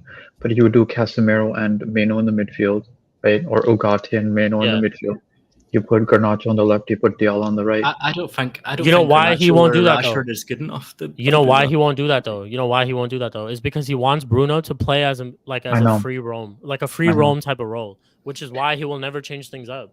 Yeah, because I'll be honest with you. Yeah, because that offers you defensive cover. That offers you your 2 strikers. Because honestly, your problem is not your defense; it's your attack. Big up Hugo. Yeah. Right, it's your attack this season. Yeah, it's like our attack. the Lick is good, Evans is decent. Like, I can fault your defense. Diallo's good, Mazraoui's been good. It's your attack. Mm-hmm. I would try to get both strikers into that with Garnacho, who's been scoring, and Diallo if I had a brain. If I'm your manager, which he doesn't have a brain. So I don't think Garnacho's good enough to play left midfielder, and I don't think Rashford is either. Diallo maybe because he's better on the ball, but no, that's why I'm putting Diallo on the right. You put Garnacho on the left, and you have a technical enough player on the left anyways, because you played Dalot on there too. That's why I'm saying that, because you have Dalot and Mazraoui on your wing backs, like right backs and left back. I'm just trying to find a way for you guys to be more attacking. Like, you're doing more than Ten Hag. Yeah, you're doing too much, bro. Yeah, that's what I'm trying to say. Like the second I'm looking at this team with the subs, I'm like, this is perfect for a 4-4-2. It puts all your best players in there. It puts more attacking creativity there. It puts Xerxes what he wants to do, which is link up and be a false 9. Yeah. And it allows Hoyland to get some space, because Xerxes is going to preoccupy space. Mm-hmm. I don't know. It's like, you guys got to win against Brentford. It's not bad. They're a decent side. Let's not, they're better, I think, defensively than offensively, because they lost Bueno. So, keep it moving. But it's like Mdenur and everyone's saying, you're a big team. This should be expected, right? Like, this is what I'm expecting from my team too. We're big teams. We should be fucking beating these men. And I'm not saying you guys should... I even forget about all the big team stuff, because we're just by name like that now, right? For me, it's just like, bro, just start off by keeping 5 passes together. Let's just start somewhere, let's start off with that first, because we can't even do that. Every single time I watch these guys play, it looks like they met each other for the first time and we're thrown out there. And just do whatever you can. Bruno hoofing the ball again and again and again. There's one specific instant that really, really pissed me off. I'll tell you, and I'll describe it like frame by frame. This guy. It's like a half volley that somehow comes to him. Basically, he's outside the box, like he's a little far distance away outside the box. Tell me why he decides to shoot a half volley from way outside the box. And you know what happens? He just skies it. And guess what? He had people all around him to play the pass to. But he just hoofs it. And this is our captain. And yeah, bro, it's just like, what do I say, honestly, at this point? So here's the thing. Now, this is telling me Ineos is falling too much into fan pure pressure, no? Yeah, they are. 100% they are. Because he's keeping this manager. He's keeping Bruno, who hasn't been good enough for the past 2 seasons, for sure. Well, they awarded him a contract. They gave him a $300K contract That's this season. Like, yeah. If you guys are valuing him, that's fine. Fucking sell him off. You could probably sell him off for 70 million to someone, or 60 million to someone. Mm-hmm. Right? Like, just do that. Get some money. Get reinvested in positions you need, like your attack, or your winger depth. Like, you're fucking giving us Sancho for 25 million. Like, what are we doing? Like, I'm sorry. This is. Like it's more so on Ineos, guys. Like I know you guys are like this and flawless too, but every time I'm on Man Them United or everything, I'm seeing way too much. Even Rants, beginning of the season, he's like, dude, Ineos and these men are like cold-blooded killers. They've sacked these guys. These guys gonna change everything, and he's still giving them the benefit of the doubt. He's saying it's because of money. I'm sorry, you're not that poor, and if you're that poor, you can sell one of these guys off or something. Yeah. Didn't you just get money for Scott McTominay? Like, what are we doing? I get it though. It's like when you can't be like you're poor Mr. Man United, but also raking in like the second most money in the Premier League based on books because Man City's earning the most. Like, what are we doing?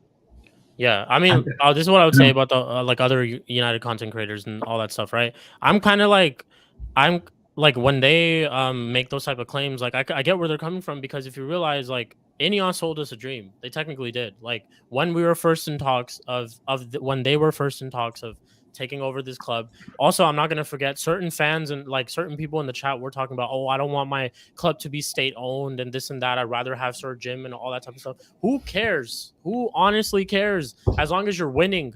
Like if our club was state owned and we were winning Champions Leagues and Premier Leagues, trust me, you guys wouldn't say that shit.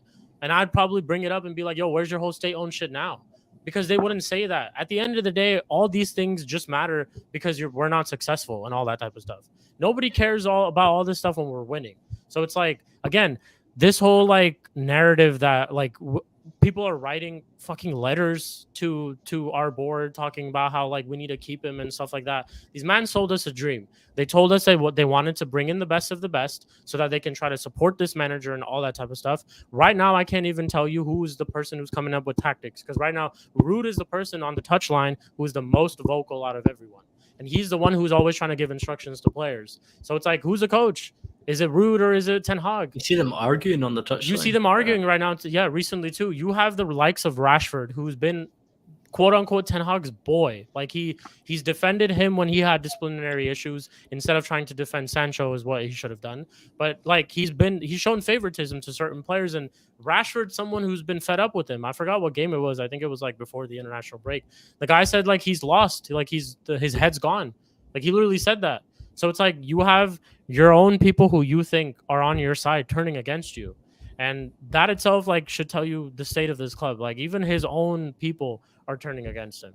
And again, Ineos just think that somehow, some way, shape, or form, Ten Hag can try to turn this around and that he's still the right man going forward. So with no evidence at all.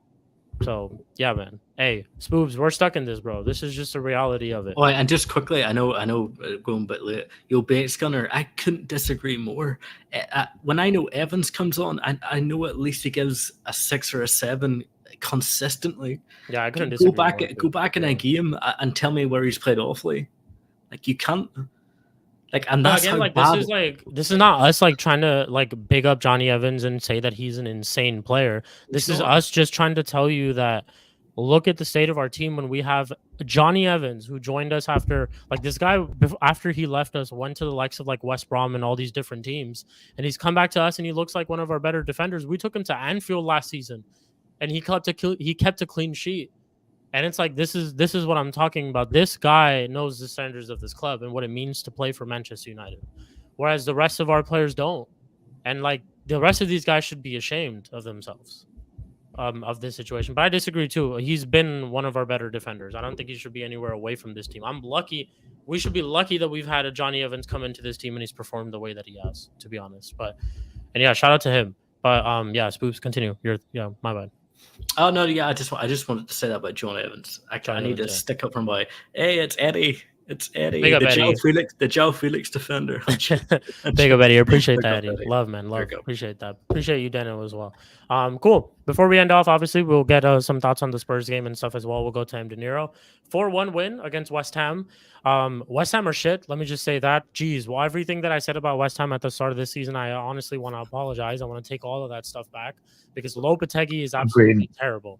He is absolutely trash. Like, I can't believe I actually put West Ham in like the top 10 even, I put them because these men, because I thought they'd be like the Newcastle that we've been seeing like the past, like, or I thought they'd be like a Villa. Let me say that, because I'm just gonna be honest. Like, I actually thought they'd be like a Villa, but boy was I wrong. These men are shit, but somehow they will still try to get a result against United. I don't doubt that at all. But anyways, M0, thoughts on the game? 4-1, of course. Kudos red card, but the game was wrapped up way before that even happened, of course. But yeah, your thoughts on the game? Yeah, I just want to shout out Mohammed Kudus for obviously he thought it was WWE, or whatever he thought it was, UFC. Yeah, big up you for slapping the guys, bro. Obviously you needed to slap some sense into them so we could get that win. So I appreciate it, bro. On top of that, bro, you see, it's not too much on this win. Man don't really care about this win because we should have beaten West Ham. We shouldn't have even let them score in the first place because them man are dead, bro. You get me, bro? They've been getting cooked all season, bro. Do you get me? And obviously, West Ham need to get rid of their manager straight away, bro. You can't be having run of games like this with the players you've actually got, because let's not lie here. Bro, they got a decent team, bro. They should not be doing what they're doing right now. So, bro, you get me? Obviously, on that side, on that note of things, but obviously, Kuleveski, bro, shout out. You obviously played well, did your job. Bro, like, I'll be real with you, man. Do you want me to be honest, yeah? The reason why a man doesn't care about this win is because I've made a statement. Obviously, I didn't make it on Mud Brothers, innit? I made it outside of Mud Brothers, innit? Obviously, man said until Spurs win 3 games in a row, man's not gonna celebrate no win, because you see this team. This is what we like to do, bro. We like to go and win certain games, and even this game. The reason why I'm pissed off and why I'm sitting in the dark here, is because, bro, I'm disappointed that we even conceded that first goal. I'll be real. Like, they should never have even been. There was a point where people may disagree with me, but personally, there's a point where they had a little bit of you get me, hold in the game, a little bit, not a long hold of the game, but just a little bit, in my opinion, innit? And I feel like, bro, against West Ham, with the way they've been playing, we should control that game throughout, bro. I don't care what anybody says, bro. Like, them man are useless, bro. We should have controlled that game throughout, since we're the ones that play the best football, blah, blah, blah. Obviously, you're seeing guys like Son and that, they're popping goals in this game. Brother, let's see if you're going to come and pop these same goals week in, week out, because it's all good enough doing this against West Ham. But, bro, when the times have mattered, you ain't done nothing, bro. That's the reality of the situation, bro. When it's mattered, you ain't done nothing. And everybody knows me. I'm an advocate for Son, in it. You get me? But, bro, right now, you can tell by the way I'm speaking, I just don't really care, bro. I'll be real. Like, I actually don't care, because I was really, really, really, really, really annoyed, bro. That Brighton game really pissed me off, bro. Till now, I still feel that game. That's why man's not really even too tough feeling to talk about this game and get all jubilant. Because, bro, man don't, since that game, for me personally, yes, we bounced back and we've done the right thing and all these things, but, bro, like, let's put it like this, and it's too patchy for me. And the manager's making these wild statements, talking about, like, obviously man doesn't the second season, and he's still continuously making statements, talking in a way like he's gonna win man something this season. obviously I'm not saying I'm and do your thing in it, but brother, don't be talking a big game that you can't do, bro. If you can't do it, just play, just do your job, which is focus on the team on the pitch. I don't care about these interviews, bro. Do you get me, bro? Where you're trying to put a gaslight man in these interviews, G. I don't care about all of that, bro. Just do your job, and bro, no one will, and obviously the fans come, will worry about the rest. You get me? We'll make our own decisions with our own minds, bro. Stop trying to gaslight the guys into believing things. Because I know how difficult, I'm not even a manager, but man knows how difficult it's gonna be for this guy to win side for us, bro. There's some type of thing over this club that I don't know where it is, but it's gonna be difficult. But we got Man City, bro, in our next tie, bro. You get me, bro? That's not gonna be an easy game where you're just gonna go and roll them over, bro. Do you get what I'm saying? Obviously, after that, you get me, bro. We got the FA Cup thing on it, but bro, it's not gonna be easy, G, to just win, man. Son, you get me, bro. So right now, for me, man's not really caring about this game. Got the win, that's all that matters. I'll shout outs to Cooley for what he did in the game. The rest of them, man, I couldn't really care less. Obviously, people are gonna say, why don't you big up other players? But I just don't even care, bro. I'm only shouting out Rescue just for the fact that obviously, you get me, he's been one of man's kind of, obviously the defenders, I don't even need to shout them out. We know what Van der Ven can do already, you get me, man bullied Antonio or whatever. We've seen all of them things and blah blah blah. But bro, yeah, man's just, you can tell from the way I am, G, it's like we lost, but brother, it's not even that. I just need to see some consistency. That's all I care about, innit? When man sees some consistency, then obviously you'll hear me talk more. But right now, bro, I just don't even care, bro. Yeah. They broke my laptop, bro. You get me, bro? Like, man, Brighton sitting on game, this phone because they broke my laptop, bro. Yeah. So, I hear you, man. It's like same way how like it's tough for you to say, a lot of things positive about the team after that Brighton performance. It's the same way like how I feel after to ever say anything positive about Ten Hag after he gave me last year. It's like it's kind of the same thing. It's like we're still scarred from it and stuff like that. But me personally, I didn't really watch this game. They win 4-1. Cool. I think West Ham, they're not good, like I said, and I think like whether our Spurs back and this and that, if some fans are saying that, I think you guys definitely need to relax a little bit. There's a lot of other times where you need to be tested. I think like Ange has to try to deliver a trophy at least. Like he said it himself. He wins a trophy in his second season everywhere he goes and stuff like that. So cool. We have to keep that accountable, and you have to keep them accountable because that's what he said. But for me personally, yeah, I don't have too much to say about Spurs. I think good performance from them, of course. Like credit to them for scoring 4 goals and stuff like that. But yeah, who's your next game? You said Man City. Is it in the Premier League? No. I wasn't even saying Man City. I was just talking about the trophy thing. About we got them in our next tie, and is it the Carabao Cup? I think that's who we're playing next, or something like that, if I'm correct. But yeah, it's looking long, bro. It's looking long. Bro. Yeah. Yeah. So yeah, that's pretty much it for me. We'll get Spooz's thoughts real quick. CP, if you're here too, you both can honestly join in and just talk about Spurs real quick. Yeah, I mean, I'm going to talk. I can't talk shit about Spurs because Facts, they Eli. will. Big up to Eli too. Make sure you guys go subscribe to the channel. Big up Eli every time.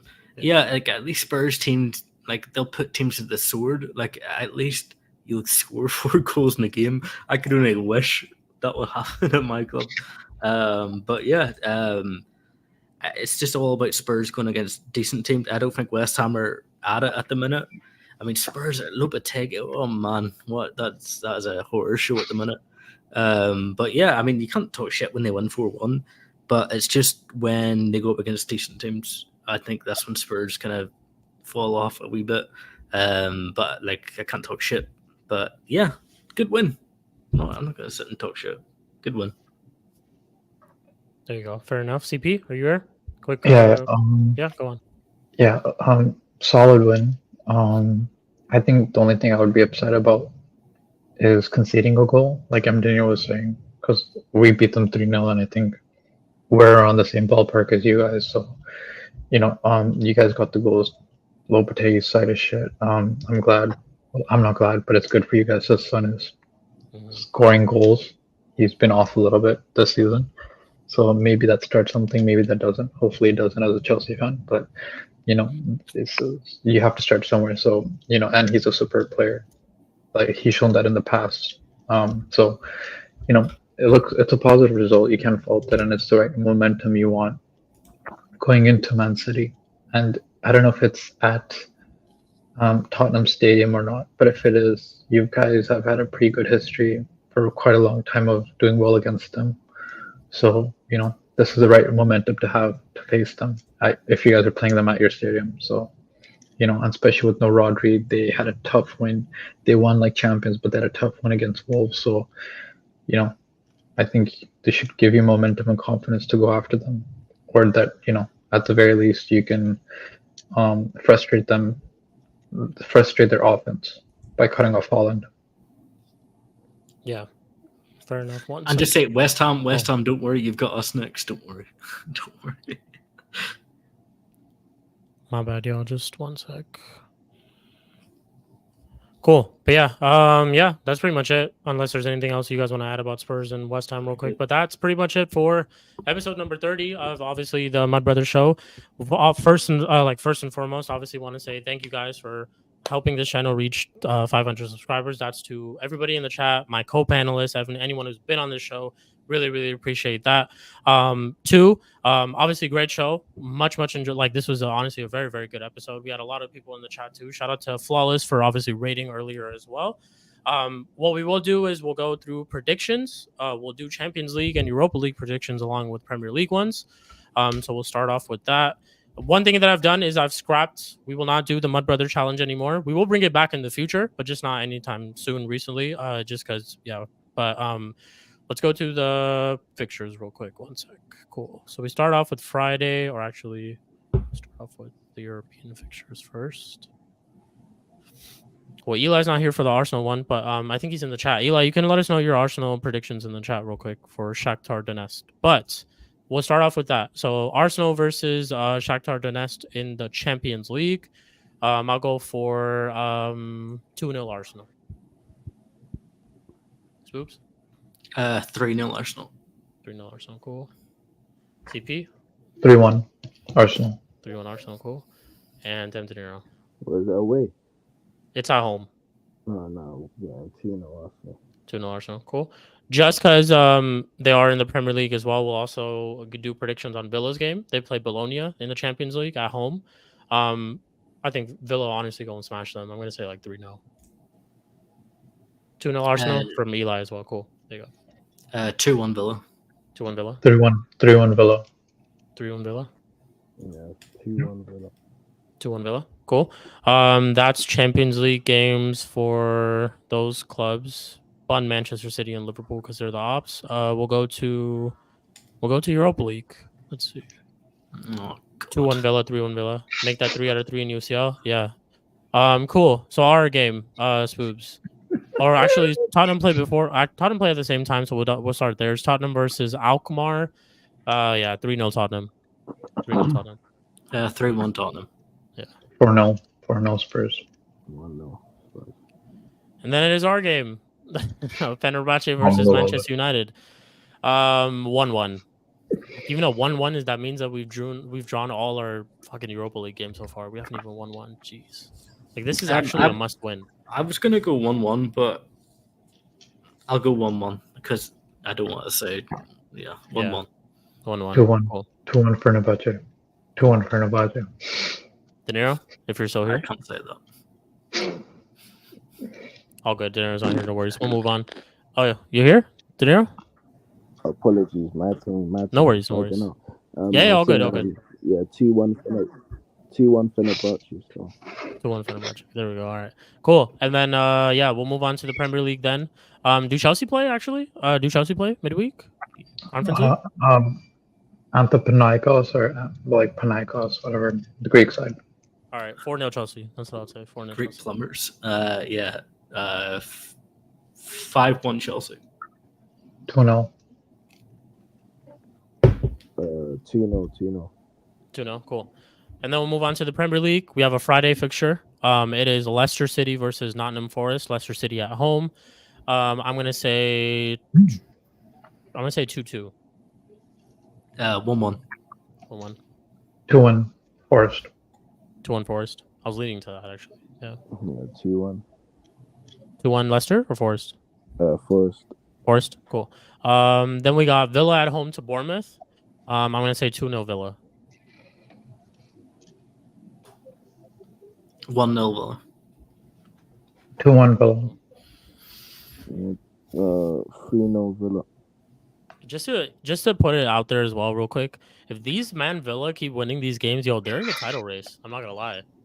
If these men continue to win this game, because currently they're, I know the league like just started, but they're fourth with 17 points, just 4 points off the top, 3 points off second.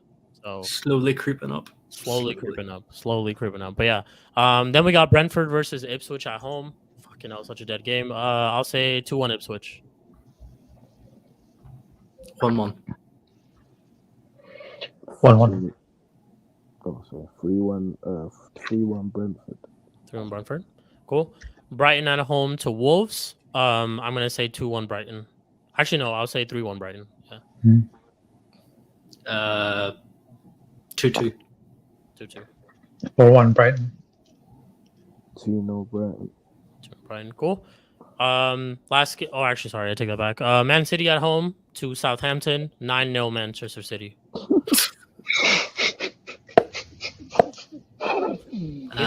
I'm being serious. I'm dead. 3-0 City. 6-0 City. 4-1 City. 4-1 City. Fairs. Everton at home to Fulham. I'm gonna say 1-1.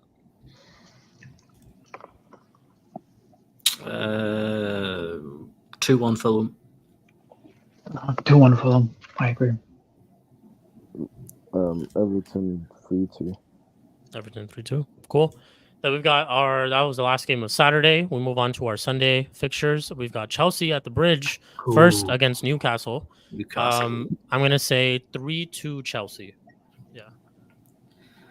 Newcastle are shit. 3-1 Chelsea. 2-1 Chelsea. 2-2. 2-2. Fairs. Then we got the Palace at home to M. De Niro's Tottenham Hotspurs. I'm gonna say 2-2 in that game. 1-1. 3-1 Tottenham. Yeah, 3-1 Tottenham as well. 3-1 Tottenham. Cool. Then we've got our game swoops. West Ham at home to Manchester United. I'm gonna go for, you know what? I'm gonna regret this. 2-1 United. 2-1 United. Yeah, 2-1 United. I'm gonna so regret this. I'm going to go 1-1. Cool. I'm going 2-0 United. 3-0. 3-1 United. Which one? Yeah, 3-1 United still. Which United? West Ham or Manchester United? Yeah, man. 3-1 Manchester United. 3-1 Manchester United. Cool. All right, and then we've got obviously the big clash, and I'm telling you now, I'm going to have a special guest on the show from both those clubs. Trust me, you're just gonna have to find out who it is. But yes, I'm gonna try to bring out a special guest for both these clubs. It is Arsenal versus Liverpool. Top of the table clash at the Emirates. I'm gonna go for I really don't know this one, I'm gonna go for 1-0 Liverpool. That's what I'm gonna go for. 2-1 Arsenal. That, but yeah, 1-0 Liverpool. 2-1 Arsenal. Really? Okay. Opinion. I'm going 2-1 Liverpool. 2-1 Liverpool. I'm going 0-0. Fairs for 0-0. Fairs, but yeah, people, that is pretty much it for episode number 30 of the Mud Brothers Show. Thank you guys all for tuning in every single time. In terms of what I have coming up next or this week, definitely keep a lookout of the career mode. I don't know if you guys saw the last episode, but my head was gone. That is actual head loss. Just to sum it up, if you guys want to check out my career mode or not, I've played Manchester City 3 times, and I currently have an aggregate of 13-3. So just to let you guys know about that. So definitely tune in if you kind of want to see. I don't know. I wouldn't say that. I'm higher than Ten Hag on all the tables. Well, I'm actually out of the Carabao Cup, so that's one thing that he has more against me. But I'm higher than him in the Premier League table. I've scored more goals than him in the Premier League table, and I'm higher in the Europa League too. So he can hold that. But anyways, big up to Jamal. He says, "Cheers, guys. Big up to you."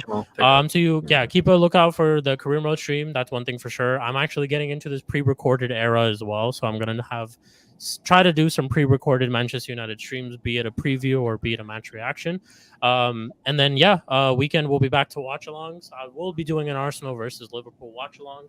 So if any of you guys want to join, you guys are always welcome to join that. There will also be a new show starting very, very soon, which will kind of be like a Q&A type of show where we don't only talk about football. We're actually going to talk about all the sports. So UFC, NBA, cricket, wrestling, boxing, anything you guys want. It could be like badminton. I don't care. We could talk about any sport in that Q&A, and it's going to be called Stoppage Time with Sheik. So that's the title of the name of the show itself.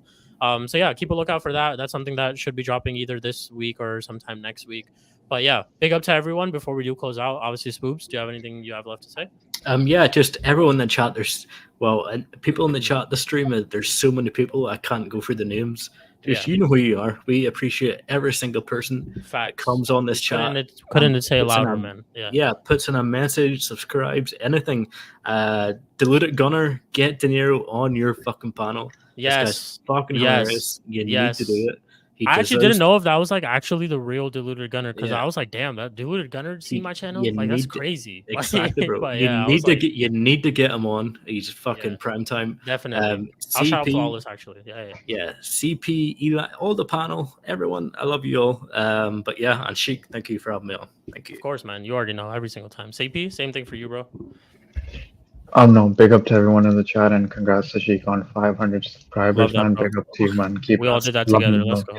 Love the progress, and big up to Spooby. He's my Wambasaka. His Maguire. We got this, man. We're gonna lock it down in Pro Clubs. That's true. I'm pretty sure Flawless is going to be running Pro Clubs after this, so you man definitely go to the playback or something to watch us play. We play much better than United at the moment, so yeah, definitely. And De Niro, same thing for you, bro. Before we do close out, big up Sheik on the 500, man. Appreciate that, bro. Appreciate that. 1,000, you get me? So all of the guys in the chat, I'm going to be tough on you today. You know I love you lots, but I'm going to be tough, bro. We need to run up that 1,000 quickly, bro. You get me? So make sure you're posting that on all of your socials.